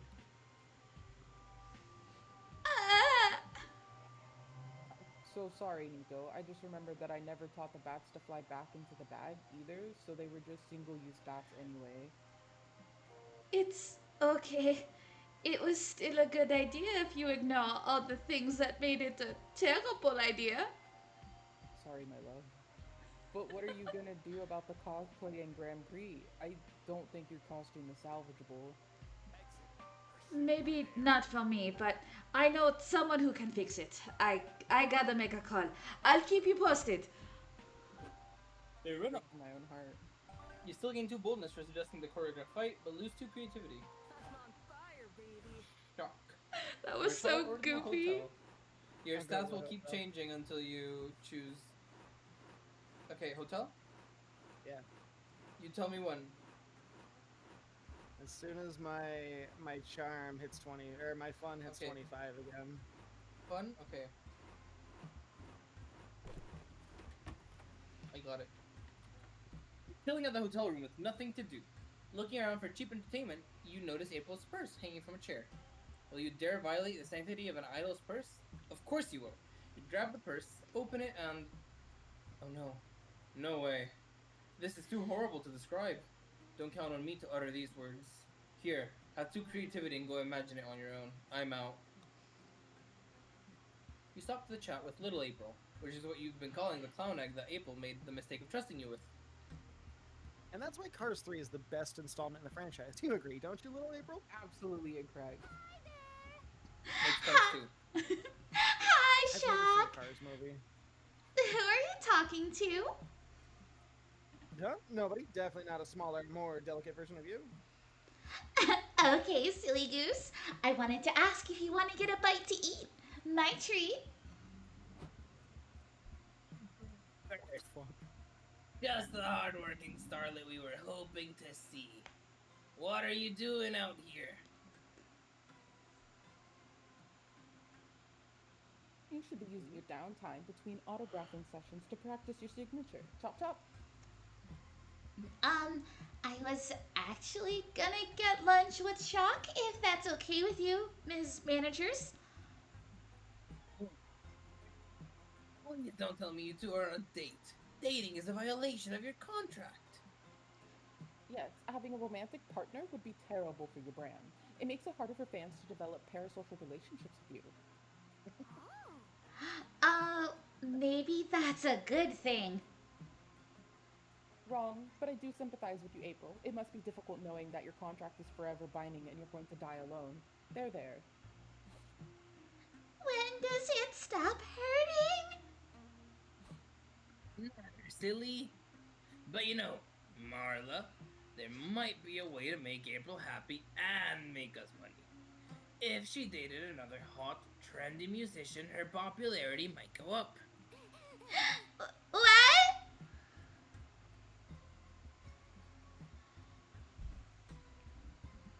That's not a bad idea. Perhaps we could set April up on a highly publicized date with Priscilla Bronte. Her last album was a hit.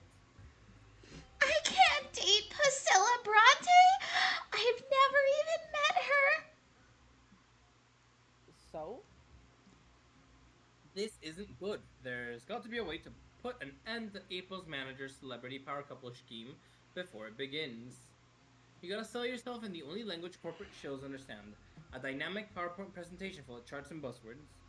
Or the most marketable part of a celebrity couple is a dramatic breakup. Then you could be the rebound and sell the fantasy that normal people have a chance with celebrities.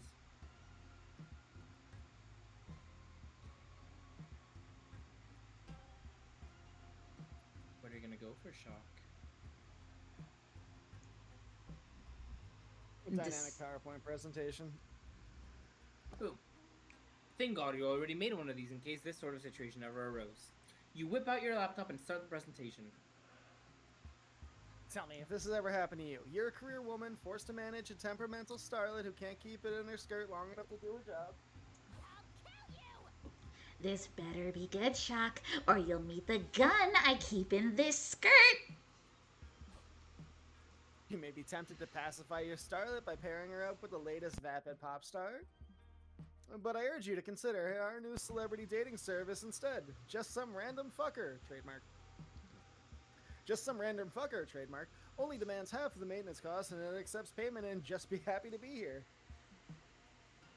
Like an unpaid intern. I like the sound of that. You would certainly be cheaper than renting out Priscilla's romantic attention. Sure, we're in.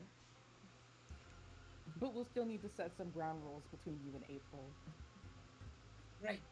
You didn't think we'd just let you run off with our sweet, adorable financial asset without any oversight, did you?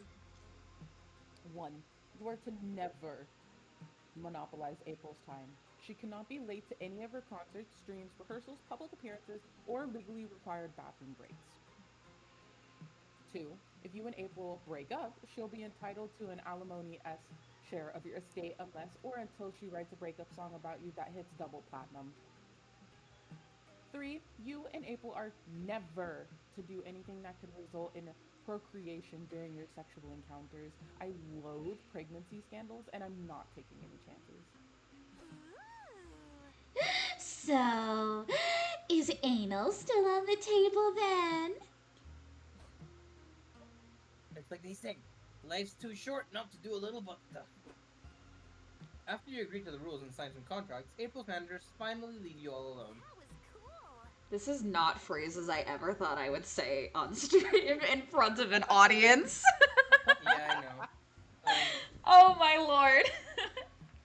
Nice work covering for us back there. I guess I owe you a real nice lunch now, huh? The date's back on. You gain 2 creativity for your presentation, but lose 2 charm. I had this conversation with a girlfriend's mom once. It worked for her. Really? My god. Viewer, it's my turn. It's wild. Where to go, where to go, where to go?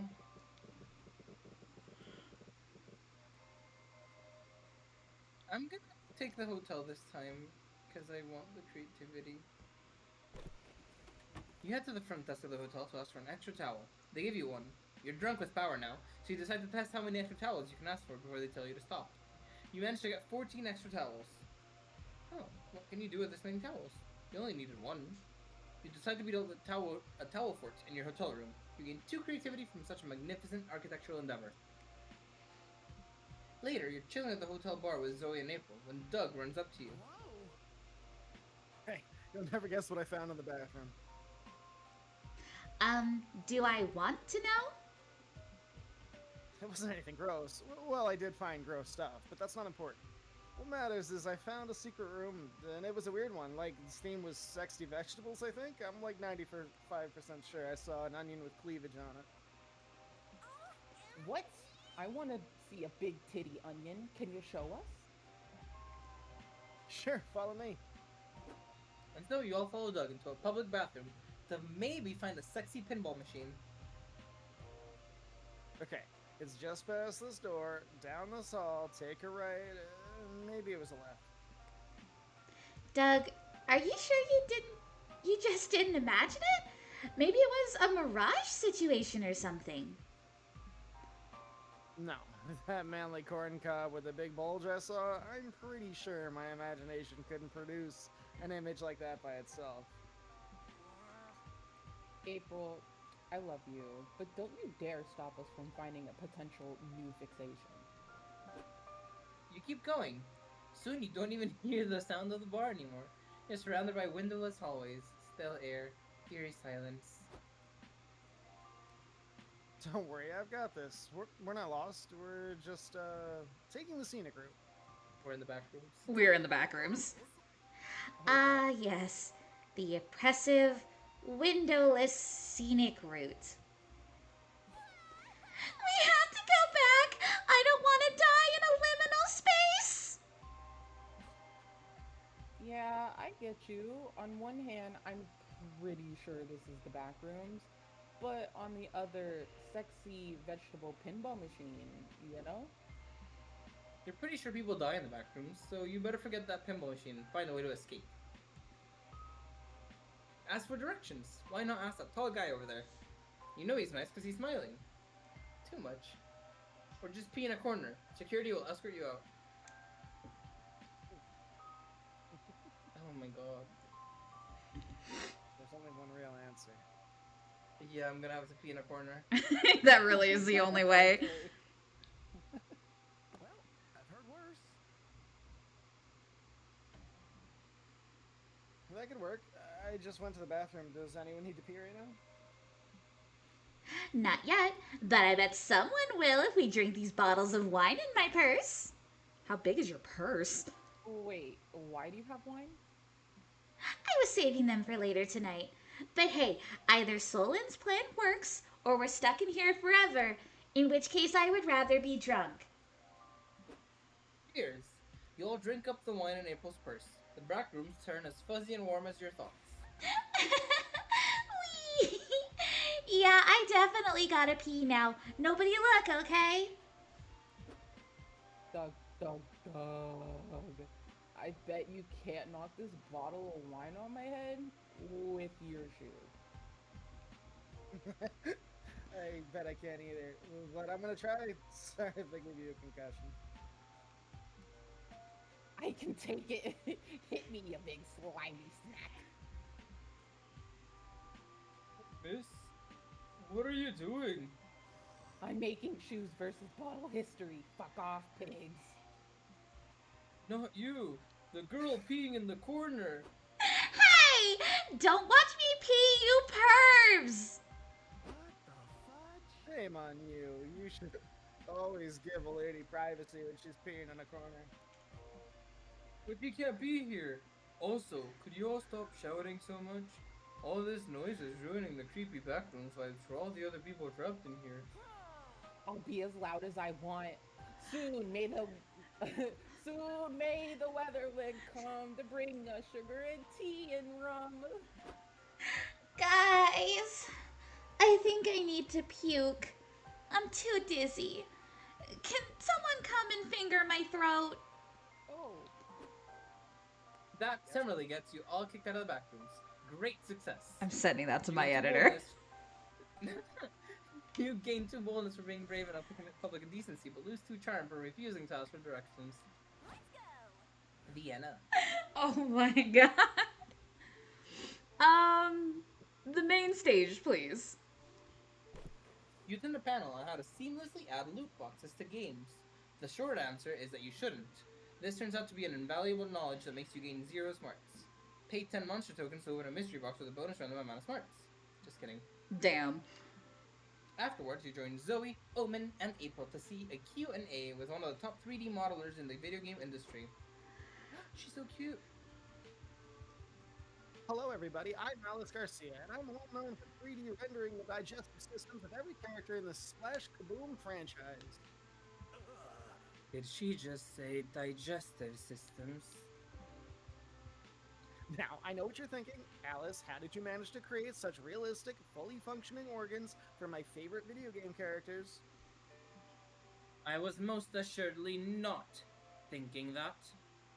Well, there were challenges for sure. I had to study how Splash's turbo mode would affect the shape and properties of his digestive system. These are important questions. No, they're not. And also, since Splash acquires other characters' abilities by eating them, I had to design an unusually large esophagus for him. Of course, that would never work in real life. Your esophagus would never be able to handle eating an entire person. Mine handled it pretty well the other day when I ate. A very big pizza, which definitely wasn't a living person. I can see you're eager to learn more about my process, so I'm going to open the floor to questions. pick me! Pick me! Okay, let's start with you. I prepared a list of questions about my favorite character, Pearl, the Power Princess, if that's okay. Of course, I spent 60 full working hours modeling Pearl's digestive system, so I'll be happy to answer any questions related to it. I think I'll pass my turn to my good friend Vienna. I'm sure she has a digestion-related question of some sort. You take the challenge. Ask a question about the digestive system that wows the audience and woos your friends. When Splash Kaboom is hurt, he loses all his coins. Does this mean he somehow stores coins inside of him? And most importantly, which hole do they come out of? Or, I've heard you can read the future by reading the entrails of a sacrificed animal. Can you check my innards and tell me if my job interview next week will go well? What a position I am put in. Oh my goodness. Yeah. I think I'm gonna pick the first one because Liam gets hung up on details like that. Okay. I'm playing to the character. Well, when I was working on Splash Kaboom Adventure 4, I decided to take inspiration from real life, so I swallowed several coins and got hit by a car. I didn't learn much, but 3 months later, when I finally got out of the hospital, I looked for inspiration elsewhere. I asked myself, what if the coins weren't literal coins?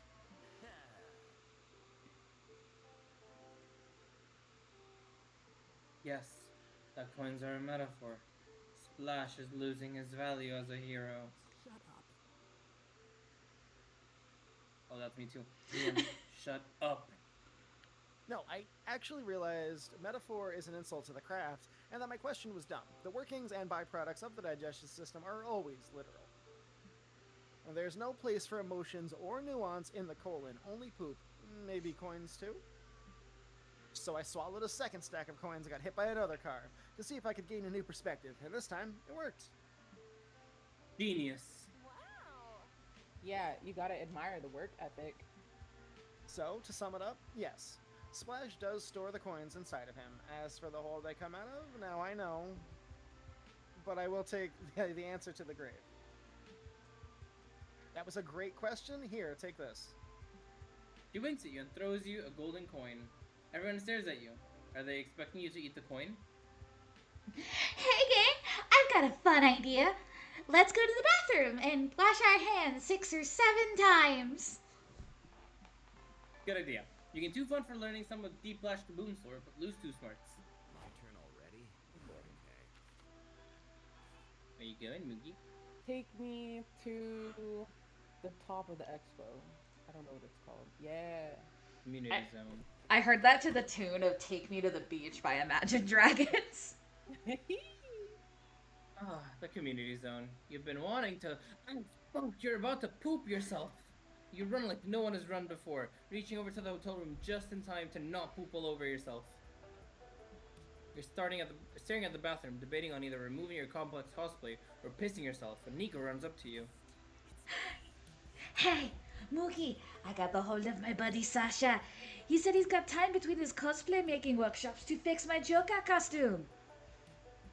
You should come with me to meet him, since this whole disaster was sort of your fault. Well, when they guilt trip you like that, how can you say no? You and Nico meet up with Sasha in the lobby. What about my poop? I hate it here. I hope you know a good dry cleaner.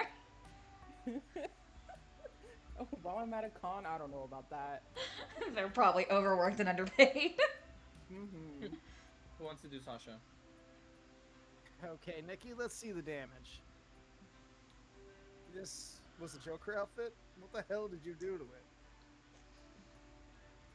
Let's just say mistakes well made. That much is obvious. I'm sorry, but I don't think there's anything I can do here. No, you have to fix it, Sasha. You have magic sewing fingers. My magic fingers, and I appreciate that, but unless you want to cosplay a pile of dish rags, I'm afraid this costume is a lost cause. Oh, damn it.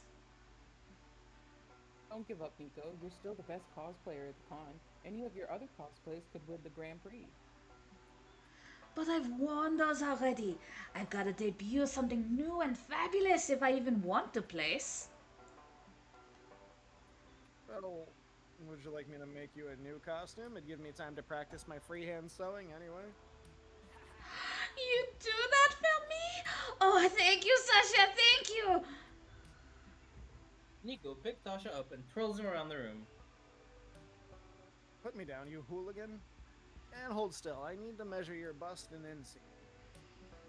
Sasha wraps her tape measure around Nico's chest, making them squirm ticklishly. Hey, this is hot or whatever, but we still need to pick Nico's cosplay. God, I'm blanking. What sort of cosplay do you think would win the contest, Moogie? You should Whoa. evoke the fond memory of one's first fictional love. Let's be honest. For many Con-goers, that'd be an over-sexualized video game character. People love morally gray anti-heroes. Why don't you raise the bar and go for no half measures, morally bankrupt supervillain? The complexity of the outfit is what matters most, and no aesthetic is more visually complicated than steampunk. Or pancakes. It's always pancakes. So do you want to see him as an over-sexualized video game character, as a villain, as a steampunk, or as a pancake?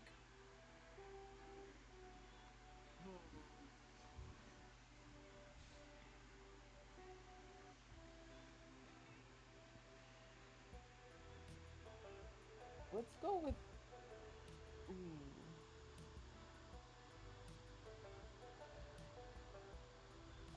Okay, we're gonna go with the supervillain. Yeah. Sounds good to me. It's a direction I was already going with the Joker, so my method acting won't even go to waste. I'll be the most dastardly bastard this con's ever seen. I'm gonna stop holding doors for people. I'm gonna jaywalk. When I take a cab, I'm going to tell the driver to have a bad day. Egads, whatever shall we do? The darkness calls to me. It tells me that light is dark, truth is lies, chaos is order. Count your days, Monstropolis. Evil Nico is coming for you. I'm doing like the hand thing. I'm out here fucking method acting the goddamn evil laugh. Is that supposed to be your evil laugh? It needs some work. What about ho ho ho ho?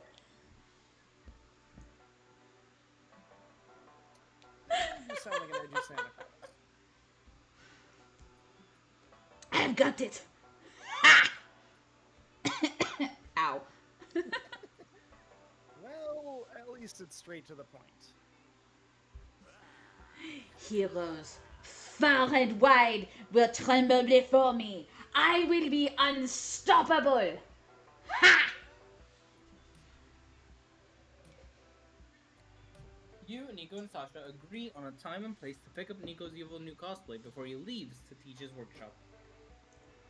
Thank you for your help, my villainous sidekick. Let's do something evil, like throwing our recyclables in the trash can. Fuck yeah, you gain 3 boldness from ushering this new evil era of Nico, but you lose 1 charm, 1 creativity, and 1 fun. Shock. Let's go to the merch hall. Alright, you still want your fun at 25, right? Yes. Alright.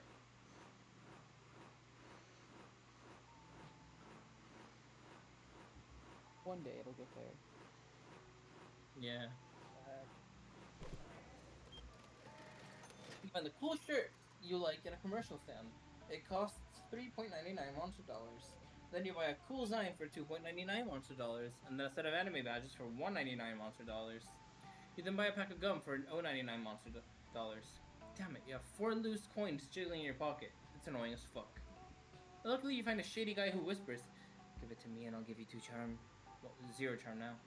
You feel dirty for some reason, but you got stats and your pockets aren't jiggling anymore. Sometime later, you, Doug, and Nico are checking out the indie game section of the showcase hall. Whoa, so cool. And I can play the demo on your website? That's awesome. Thanks so much. I'll say this, dear viewer. In a world rife with greed and misery, it warms this old detective's heart to see these indie games getting off the ground. I know. Just look at all these awesome titles. Blind Drive, Spookware, Disc Room, Once Upon a Jester, Mussolina. Seriously, these are all incredible indie games. Go check them out. It's just a shame that games like these don't usually get the recognition they deserve. Doug, you've got the answer already. We'll spread the word. We'll hit the pavement, use the grapevine, get the scuttlebutt around. Okay, let's scuttle that butt. Now you're talking. But we got to spend our resources wisely. Let's pick one game to spread the maximum word about. Like that one. Are you interested in trying Endless Runner number 79? Working title? It's oodles of free-to-play fun. This is perfect. These devs are so desperate for players, they're giving the game away for free. Excuse me, our company's not desperate. Our demo was #1 on the mindless clickers section of the App Store. We make our money through copious invasive microtransactions. You know you want 'em. That's so sad. Don't worry, we'll get the word out about you guys, and you'll be able to upgrade to macro transactions soon. Then it looks like this game your friends are most interested in promoting. So that's that. How will you get Endless Runner number 79 more recognition? Telling everyone sounds like a lot of work. Just tell one friend about the game 100 times. It's quantitatively the same thing. Or tell everyone the app is actually spyware. Spies are cool. Everyone loves spies. Oh no. Let me tell you about this game called Guilty Gear Strive. Take the first, the first option. Finally, I get to be a regular girl eating a regular burrito without anyone bugging me. April, you have to play this game. I knew I'd fucking jinx myself. April, try this game. We're trying to get the word out. By screaming at me in the food court. Yes, is it working? Play the game. Do it now. Please, please. I'm not saying please that many times. Where's your commitment? I gotta go to the bathroom. I'll swallow my own tongue if I say it that many times. She's not getting away that easily. You three follow her into the woman's restroom. Knock, knock, April. It's Nico. I know you're in this stall. Hello, ma'am. Please stop screaming. We're not perverts. We're just trying to get my friend to try this game. Actually, maybe you'd like to try it too? April, will you at least want some gameplay footage? I'll just hold my phone under the door. No, thank you! I'll try the mother honking game if it's that important to you! April downloads Endless Runner number 79. She's greeted with a cheap AI art, 4 unskippable ads, and a request for a credit card information and birth certificate. I've got a thing, so. Wowza, this seems super fun. Thanks for the recommendation. She leaves, deleting the app on her way out. That was epic. We did it. We're the best game recommenders ever. Debatable, but at least Nico and Doug feel accomplished. You gain 2 charm and lose 2 boldness. Why are you Finally, losing you're boldness? You just barged into a restroom. Everyone chooses celebrity. Ooh. Bill Nye, the science guy. Henry Cavill. Wayne Rock Johnson. Anya Taylor-Joy. Oh, I love her. I love her too. How unsurprising it would be to learn the celebrity is secretly part of the furry. Okay, I'll take last place. No. I think no. First place, I think. No. Who is the? I think. Okay, wait. Let's see. It's Bill Nye, Anya, The Rock, and Henry Cavill. Who is the most surprising? Because that's last place. I feel like Bill Nye would be the most surprising. I don't know why.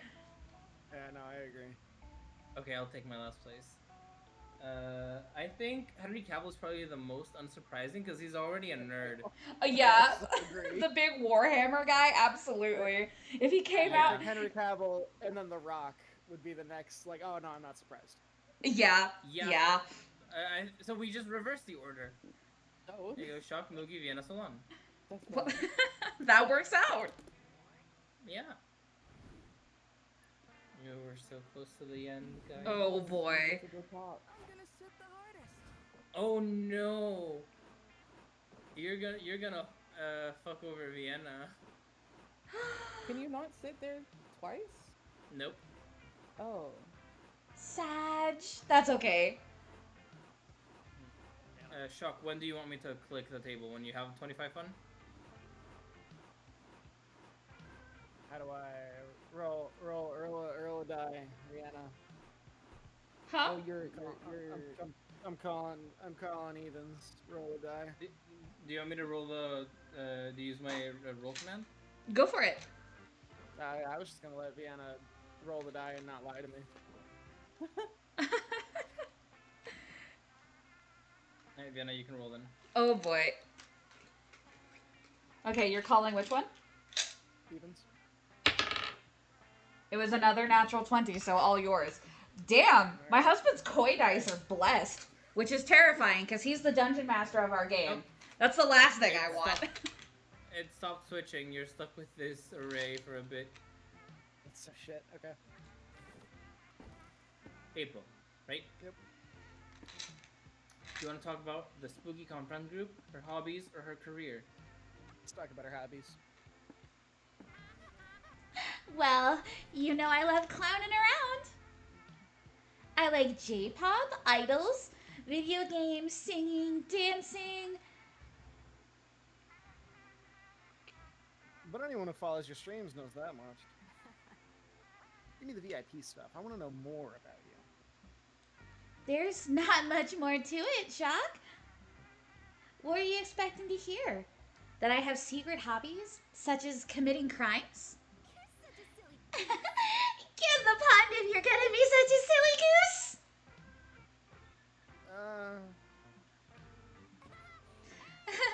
Well, let's break this pregnant pause.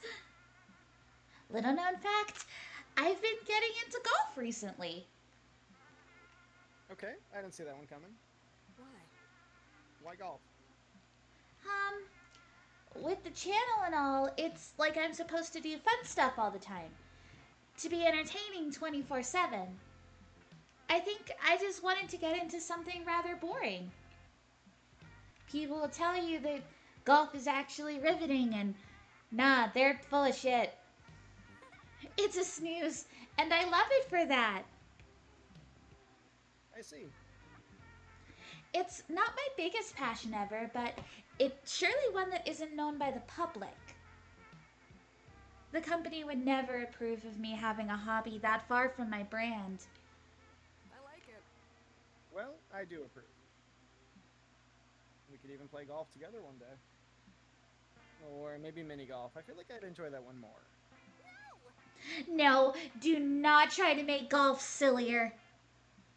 I mean, honk! Okay, golf it is.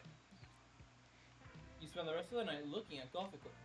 You are now intrigued by how April would look in golfing attire. Time to smash a bird. Moogie. Give me Nico. Their dream job, their hobbies, or shape-shifting.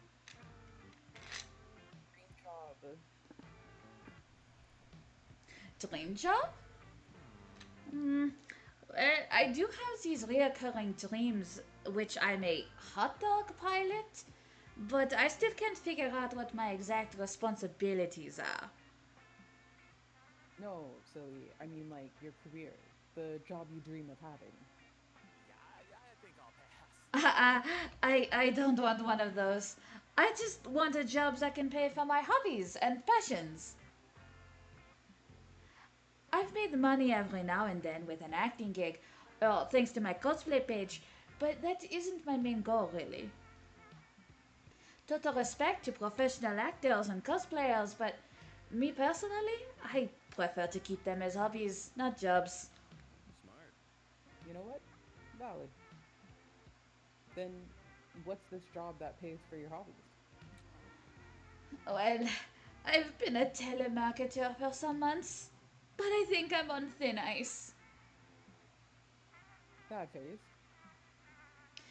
Yeah, I don't think they like that I come to work in cosplay and respond to the calls in character. Nico, professional amateur cosplayer. Apparently, going off script is a bad thing, but my soul speaks in improv. For what it's worth, I'd love it if I called customer service and I got attended by a jaded Ronin or a foul-mouthed cowboy. That's what I was saying! But yeah, now it's mostly odd jobs here and there. Sometimes I find ads for mimic and slime replacements to populate the dungeon. Sounds legit. The conditions aren't great, but you can keep some of the loot. Gig economy, am I right? Completely. But if I get to pay for my cosplay, my photo sessions, and all the rest, then I'm good. Just don't get slain, okay? You asked me, Hero, to share some stories from doing gigs at a dungeon. Man, that job is not safe. But you two get a good laugh, so that's good. Look at all those food trucks. Oh, my wife. Hmm. Vienna, would you like to? I think we can sit together, actually. Let's sit together. I think we can. Let's see. Oh, damn. Never mind. Museum by myself. That's okay. I like museums. You're in the mood for some culture, so you decide to visit the local contemporary museum. You stand in front of a bunch of abstract paintings, some weirdly shaped sculptures, and pictures of a guy eating a cherry pie while crying. Clearly, you're out of your depth. Then you remember you're alone, so you don't have to pretend to understand anything. It feels really liberating, and you end up actually enjoying some of the art. Yeah, the cherry pie looks delicious, and you get 2 creativity. Oh, you got stats! Let's go. I'll get more Yang Yang. You and Yang Yang decide to visit an art museum. She's instantly inspired by the art, so she gets to work on a scene right there and then. Turns out she's inspired in a fuck the Western canon way, so her rendition of some of the artworks is rather punk rock, for lack of a better word. You see Vienna by herself. Womp womp. Ready, Shock. set. It is almost time to find a date, but first it's almost time to publish your comic. Now it's your chance for one final brainstorming session to polish it. Which of these situations would embarrass you the most? Kissing a horse by mistake, 12 consecutive defeats at trivia night, drunkenly fighting someone at a bar because they pointed out that you couldn't even buy Spain if you wanted to, your grandma trying to get closer to you by getting into skateboarding. 12 consecutive defeats at trivia night. I'd never show my. I'd move towns. Mm-hmm. Time for a brainstorm. Shock, you're so smart. The biggest of You've brain. received a letter that could change everything. What is it? A love letter from the King of France. A letter of acceptance for the national Russian roulette team. A once-in-a-lifetime 2-for-1 churro promotion at the House of Churros. Or an invitation to join a Regency-themed boy band. Oh my god, the boy band. Dost thou even get jiggy with it? I have to. I like singing. No. You have to. You have to. Let's lock do it it. Let's do it.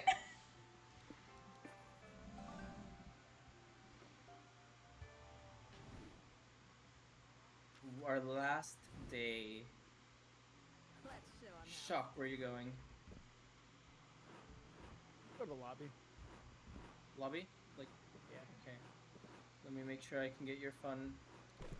No! They just changed. Oh, that's so annoying. I'm so sorry, Shock. I've disappointed Okay. you. But you're the creativest person I know. You're at the I lobby look when at some the random website. person mistakes you for a friend of a friend he apparently met twice in his life. You're too shy to correct them, so you hang together for a couple hours.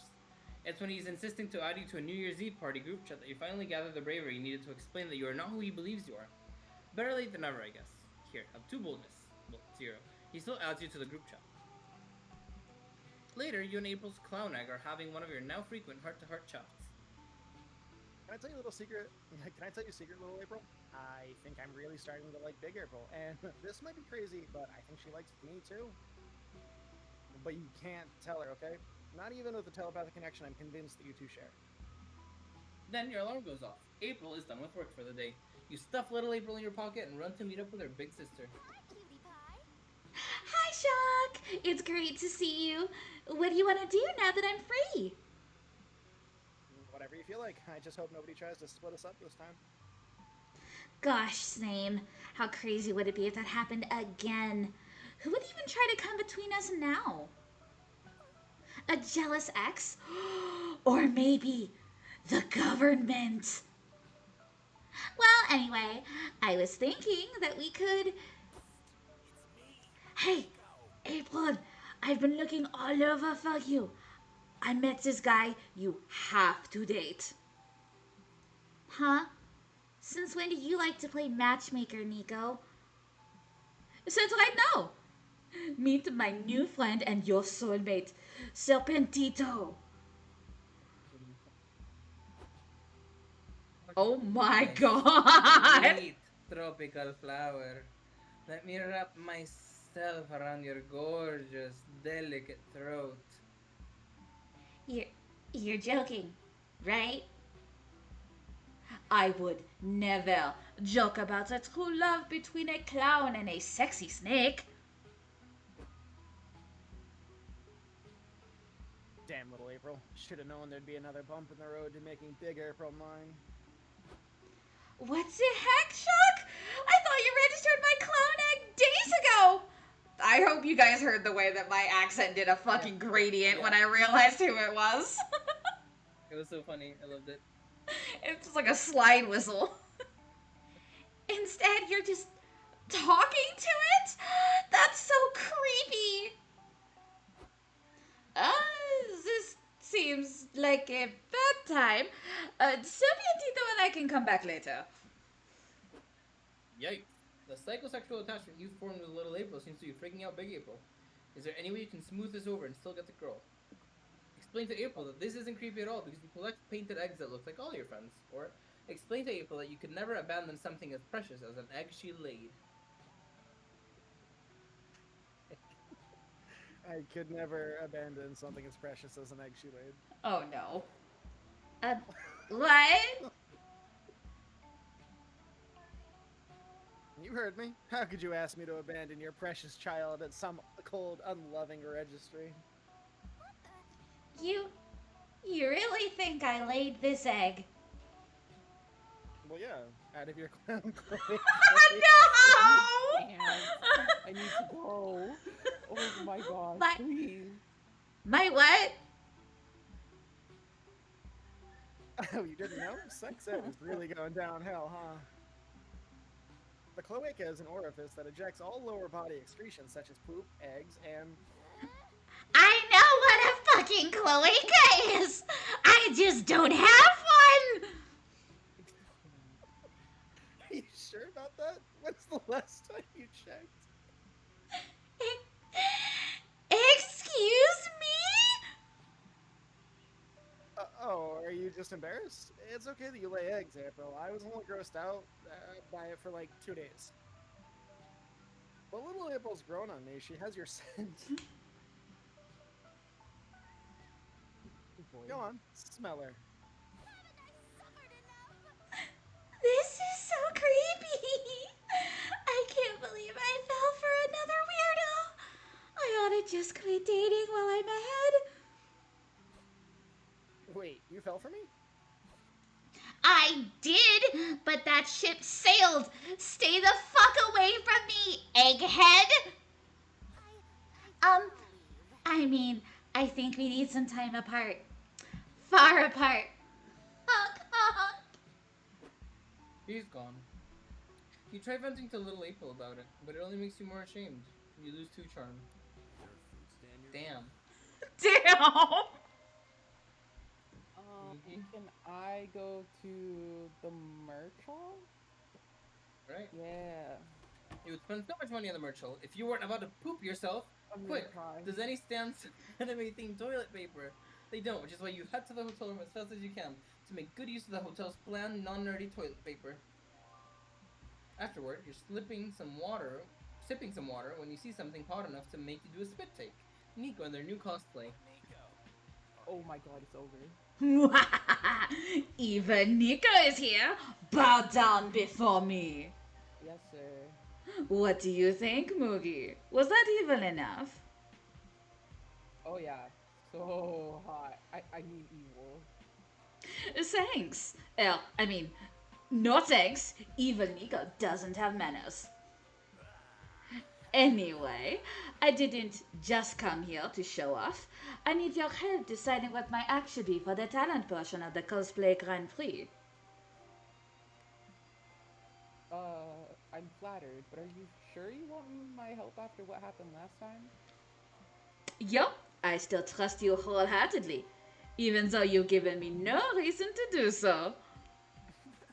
I assume it's because I'm developing feelings for you. You are? Well, yeah, wasn't it obvious? I'm sharing my level of cosplay with you. That's basically second base for me. So, do you have any ideas for what my talent act could be? We have all the time in the world to think of something. Assuming all the time in the world is less than 24 hours, because that's when the contest starts. Time is of the essence. What talent should Nico perform to win the cosplay Grand Prix? Every supervillain has a criminal record. Quick, we have 24 hours to commit 5 to 8 crimes. Or, to truly be morally bankrupt, we gotta spend all your karma savings. Let's go bonkers and max out all your karmic credit cards.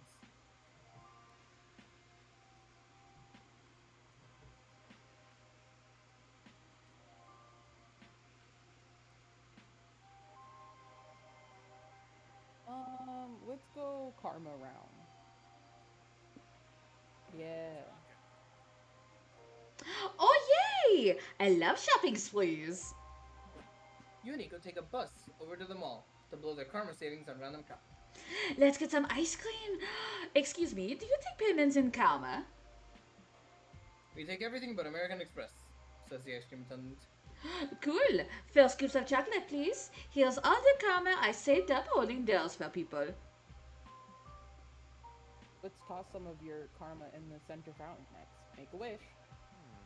I wish for uh world peace. No, you just gained karma. Wish for something selfish. Oh, right. Okay. I wish for more ice cream. You nearly eat yourself sick on ice cream, and you've still barely made a dent in Nico's karma. Curse them for being such a good person. We better speed this up. Here, take this knife and go stab someone. That seems pretty mean, which means it's bound to work. Thanks, Moggy. Nico stabs the next person they see. Luckily, no police get involved. Nico stored up enough good karma to do one murder with no consequences. Is that Chalk That is with shock. blue hair? I think we Just just killed blue. a Chalk. Oh no. Alright, How? Queen. Why would you do that? Sorry, buddy. Here, you want some ice cream? Hey, I've got an idea. Why don't you donate all your karma to this person so they can reincarnate into a cool animal and you'll be karmaless? Win-win. Great idea. That kills two birds with one stone. Well, two birds and one person, but still. You and Nico high-five each other over the fast-cooling corpse. Sorry, With their Shock. total lack of karma, they clinch the win at the cosplay Grand Prix. Villainies never tasted so sweet. Too fun. Oh my god. Um, let's go to the community zone again. You attend a workshop at the community zone. A renowned hairstylist is teaching the top 5 anime hairstyles to hide your bald spot. You thought the Sailor Moon fringe would look good on you, but Yu-Gi-Oh! Star Shape takes the cake. It needs a metric ton of hair gel, but it really brings out your features. Man, you can't wait to be bald. You gain 0 fun and 1 amazing hairstyle. Then, you race to the community zone for that final session of Liam's W&W campaign. It's time to show that final boss who's boss. Welcome, everyone. We ended last session with all you preparing for the battlefield for the inevitable confrontation with the evil warlock. Now he's finally arrived. Are you the 4 only heroes this pathetic village could scrounge up? Killing you will be a breeze. You're no match for Angelor, ruler of the dark magic side. Wow, Liam, cool costume.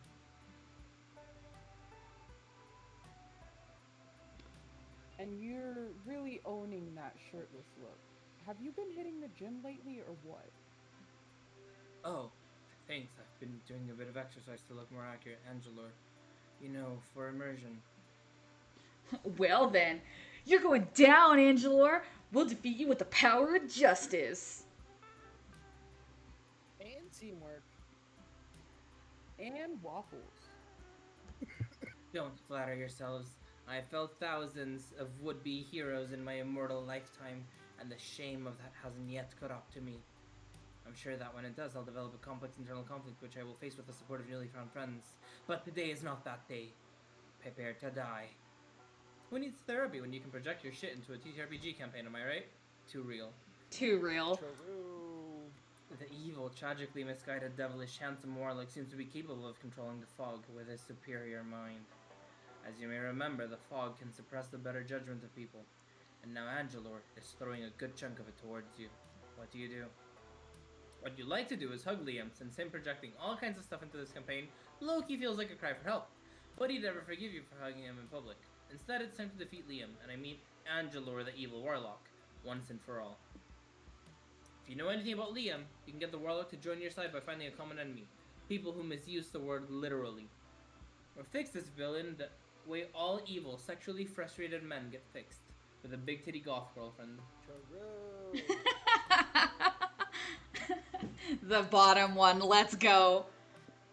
Don't be ridiculous. What? No, that's ridiculous.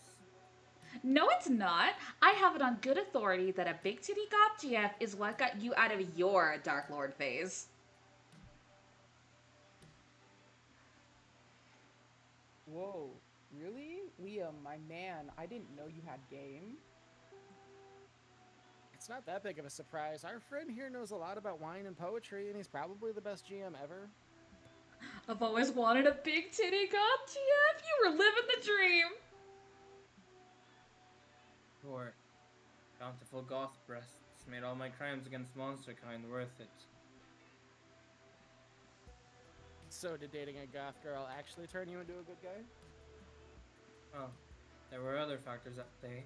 She helped me regain my moral compass, right my wrongs, and showed me a life not built on hate and fear. But yes, I won't pretend that her breasts didn't help too. We may not be together anymore, but I keep good memories of her. Then it's settled. We gotta find this warlock a voluptuous baddie. Stat. Your party spends the rest of the session searching the land to get your down bad villain some spooky coochie. Eventually, you find a beautiful shadow nymph in the forest with boobs for days. The warlock abandons evil to spend his life wooing and worshipping the nymph, who's apparently super into that. Sex wins again. Wow, that surely was a twist, and a nice one too. It showed us that love is always more powerful than violence. Yeah, this campaign's been a wonderful ride, isn't it? I never knew what was coming next. Mad GM skills, Liam, you dog. Want to go get some drinks to celebrate Vienna's genius plan? IRL this time. Heck yeah! And I want Liam to tell us everything about his bad boy days, including that big ditty goth ex-GF of his. Look at Liam, working his inner demons through tabletop RPG. And he's so happy about the outcome of all this that he invites you all to a pizza dinner. Hooray. You gain 1 free pizza and 2 charm for resorting to the power of a big titty fueled love. But there's too many options. Well, I'll take the hotel if nobody's. Lounging around the hotel, you see a sign in front of the conference room. Con artists meeting. Awesome. You learn lots of cool techniques. They feel much more like scams, but for you to judge what is and isn't art. You gain 2 creativity, learning to bend truth to make a quick buck. As the con draws to a close, you've been getting a lot closer to Yang Yang. She's decided to invite you to her apartment tonight. Hi. Come in.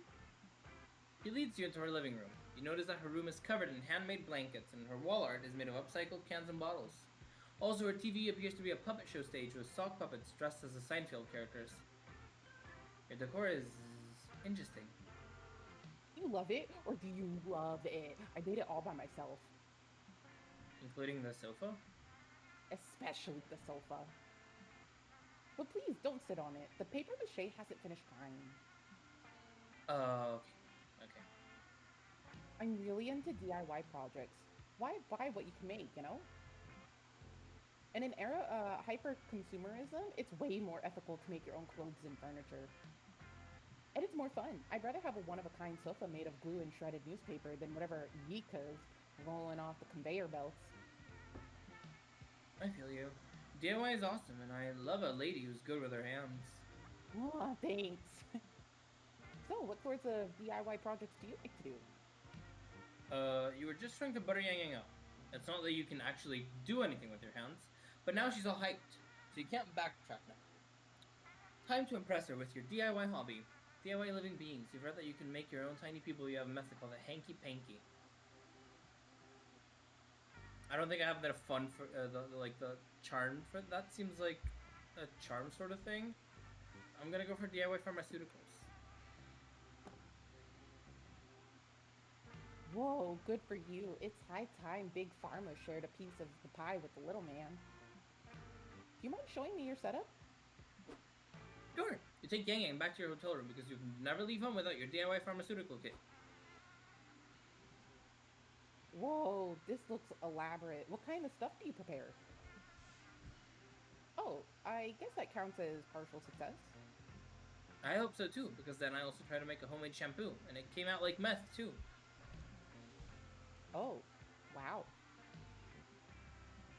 And you know what's amazing? I tried to make some moisturizer, and Don't tell me you got meth.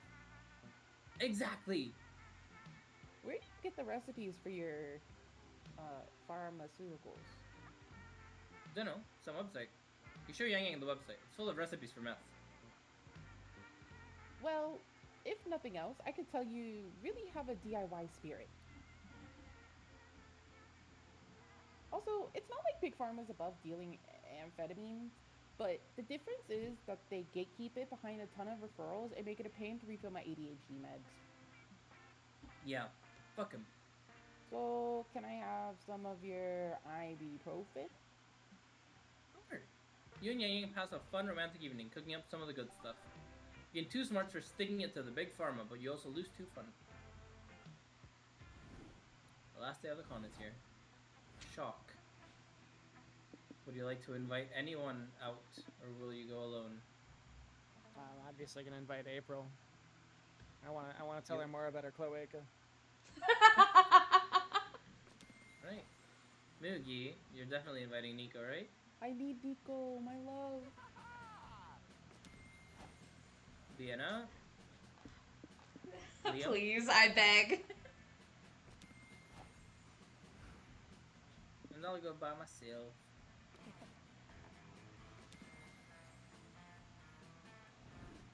Let's check your... Oh, our comic!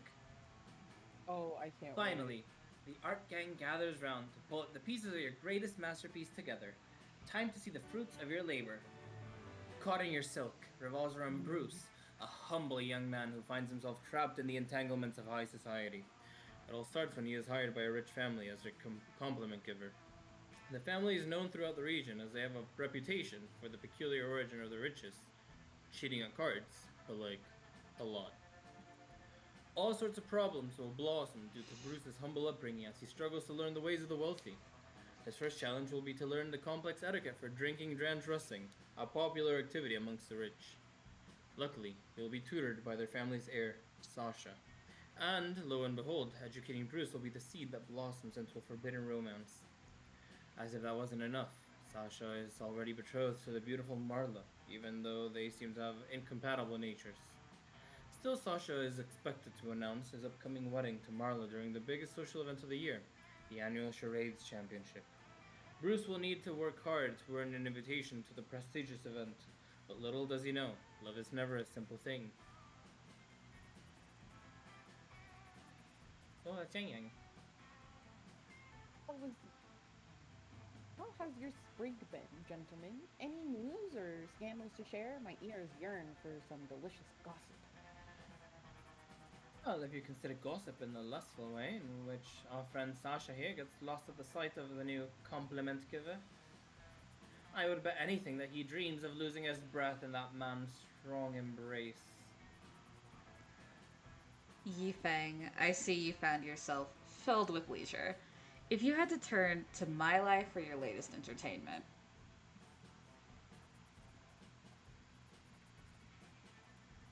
Oh, but what is what he says true? What would become of your family if this was known? Surely there's still healing from wounds of the humiliating family defeat at trivia night. Oh, Yes, scandal seems to be woven deep into your lineage, isn't it? please allow me to use this in the novel I am writing, my friend. I will use different names, of course. you wouldn't.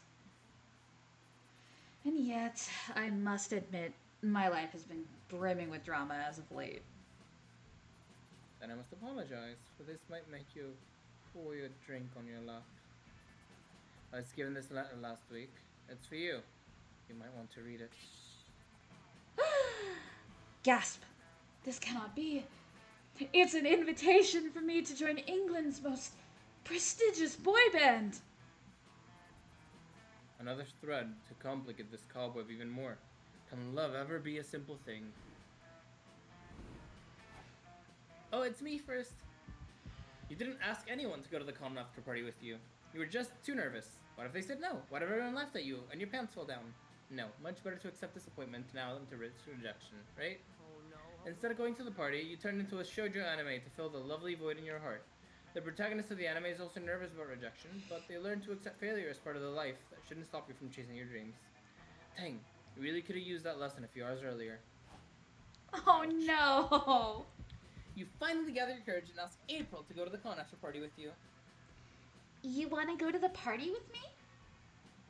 Don't you remember I can't date? As per my contract, it's been mentioned several times. Thought you gave me signs. You mean when I winked at you? I was joking. I'm a clown. What's that supposed to mean? Great, you don't listen and you don't get me. What else can you fail at? Oops. It's not that I don't like you. Drown your lonely sorrows at the bottom of the bottle. A bottle of milk, that is. It's Loveless Larry's rejection milk, guaranteed to fix your broken heart or your money back. This was a bad way to find out you're lactose intolerant. You don't get your money back either. Loveless Larry only promised to fix your heart, not your colon. Rip.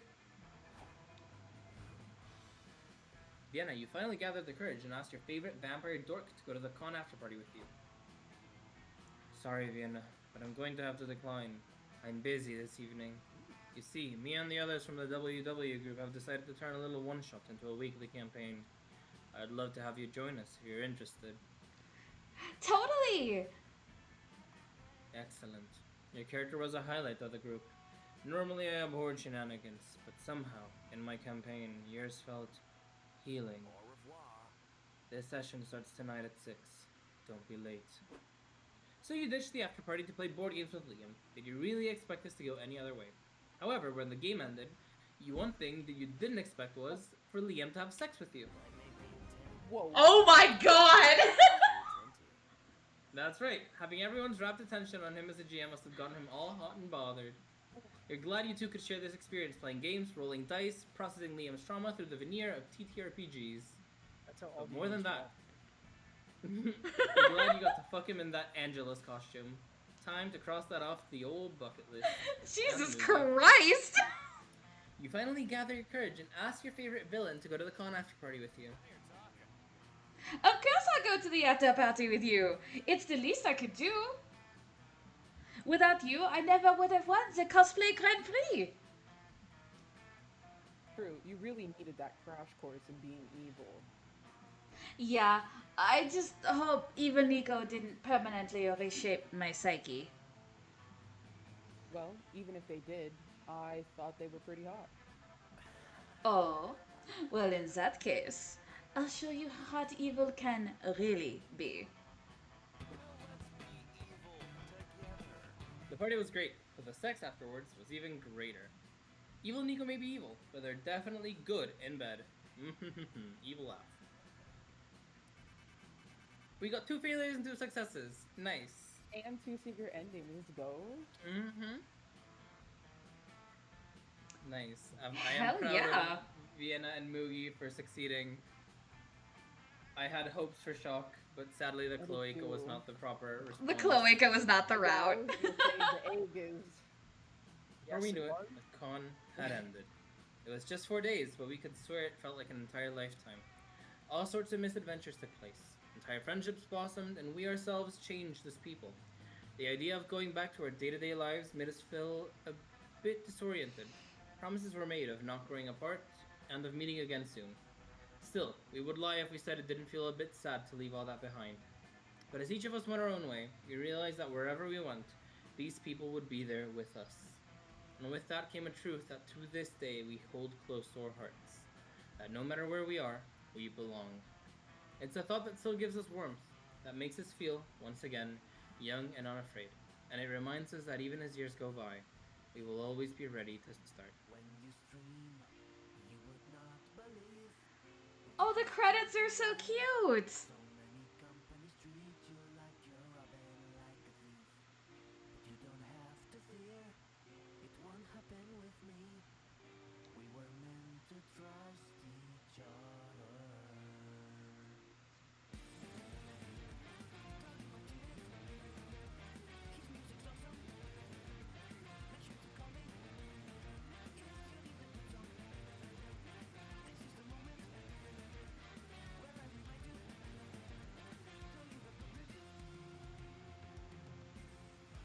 I bid you all welcome to the streamer version of Monster Gun's credit song.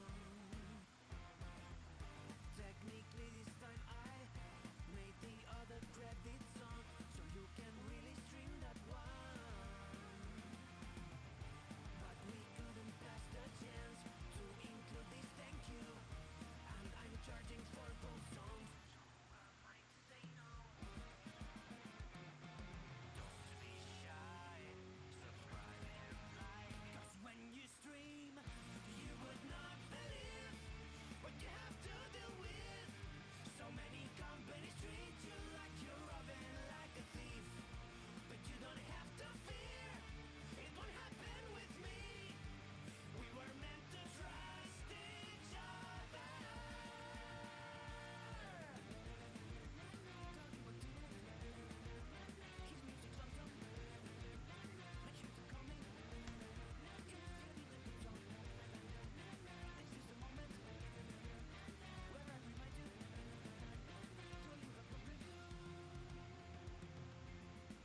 Thanks for playing! Leave us a good review!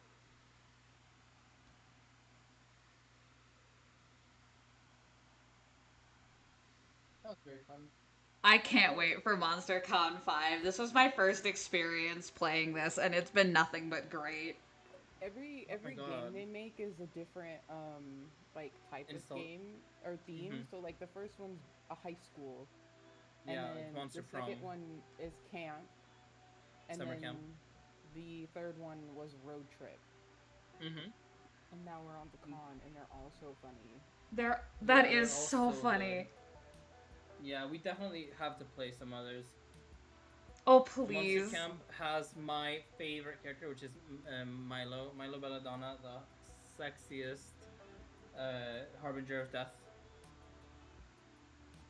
There's also like Monster Road Trip is the least like dating simi.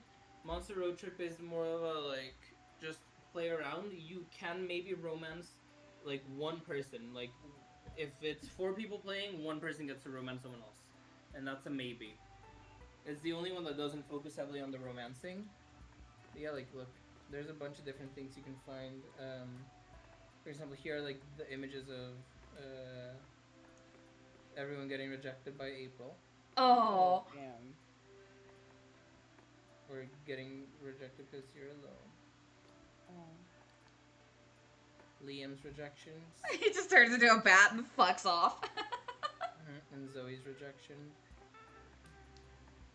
I got a lot more successes. Like there's Sorry, Scott, my beloved. I love you. Who is the orange one? so it's if you it's a like an item you can buy that makes you look like a mango. Oh, That's all it does. Alright, I see. Scott. And then you have like the secret endings like Oh. April's balloon, Whoa. Liam's DM thing. I had some This questions. is if I'm you sorry, is go that- for Miko's That's Morgan from yeah. Stalkers. Yeah. Listen, If you it go for the suits him. over-sexualized- If you go for the over-sexualized cosplay route instead of the villain route. His costume this. tape must be so strong to keep that up on his tits. Yeah. Yeah. And we got the villain one. We got this Unchained Omen. Okay. We got Garfield Zoe. Oh. Okay. And there's a bunch of different comic books that we've been able to make, different scenes. Ooh. Oh, you can see the different costumes, expressions, outfits. Oh, sad clown. I'm Hey, what sorry. Yeah, happened there? it's the item that changes you into a mango. It also like Oh, it changes different changes them people. too. Yeah, That makes look, sense. that's what Doug turns He's a into. pudding. R.I.P. Yeah, Liam turns into Nosferatu. You know Oh, what? I would still do it.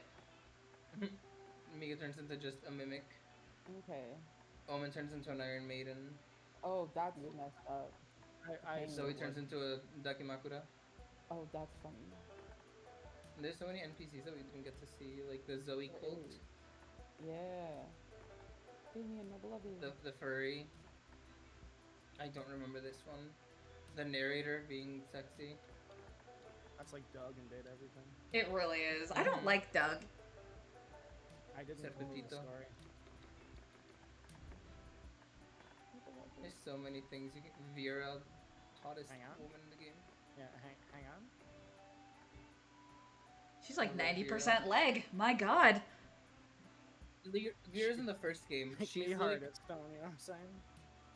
she's her whole thing is like money. So she's like super rich, and in the first game, one of the stats is money. Yeah. Oh, there's also Hero Liam. There's a different like chatting things with the different expressions. There's a moment where you can chat by yourself and you chat with a crow.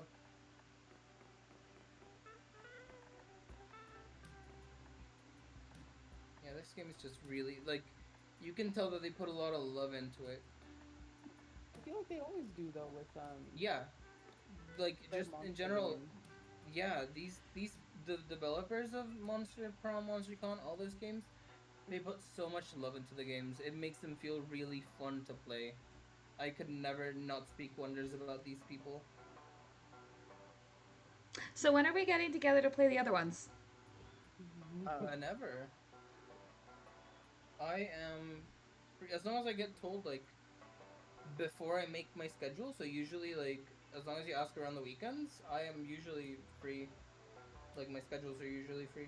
Oh, This week I hell am yeah. swarmed with collabs because I do have like collab week going on, but just around usually whenever. I'll be making can my even have- September schedule probably in like the next couple days, so expect me in your DMs. Of course, we can also even do it like a tournament. Like we can all, especially if we play camp or prom, we can all try and romance the same person and see who gets them. Oh, that would be God. crazy. Mhm. Yeah, Monster Camp kind of randomizes your love interest as well, so that's also fun. Mhm. So yeah, thank you three for coming, hanging out, having fun with me. I really enjoyed it. I'm very happy that you all tagged along. It was very fun. Also, like technically meeting the three of you for this first time since I haven't. I've talked to Vienna thank you. before, but like not really on stream. And Mugi and Shock, this is my first time playing with you, and I had a lot of fun. Yes, thank you for the invite. It was very nice. Yeah, I loved it. Vienna, you are the only other person that is streaming. Do you plan on ending right now, or are you gonna go for a little longer? I am definitely going to end just because I am feeling the fact that I was up at 4 a.m. this morning. And this Alani can only Yeah. do so much. Yeah, I have a collab at 6 a.m., so I I'll go to should bed. sleep. What Yeah, is I up? just May I Vienna, perchance offer someone to raid? Oh, I love a raid. I was gonna do the same, but yeah, go for it. Who? It's Vexler underscore. How do you Oh, spell Vex is streaming? Vex is doing his rigging for. I'll put it in the group chat. Stolen. His new model. He's doing the rigging for his model, so he's learning how to do that right now. Well, relearning because he rigged his first model too. Hell yes. Yeah, we can definitely rig. Yeah. Raid. For sure, Vex would appreciate the raid. Yeah. He's a good deer. Oh, look, and he's a deer like you, Vienna. A deer, a deer. And he's also in We set up. VFam, so you're still keeping it in the VFam family. Let's go. Let's go Alright, harass let's set some the more raid V command. family. And whenever you're ready, Vienna, let me know, and I will raid out with you, just so that we both kind of crash around the same time. Okie dokie. Now I'll just move to my ending stream. Goodbye, everyone, and thank you for watching, and thank you three for playing. Thank Thank you you for everyone having for us. coming. Thank you. All right. Bye. Bye bye. Also, I am going Love to ending. hit my raid button in Okay, ready? three. Yeah, 3, 2, 1. Boom.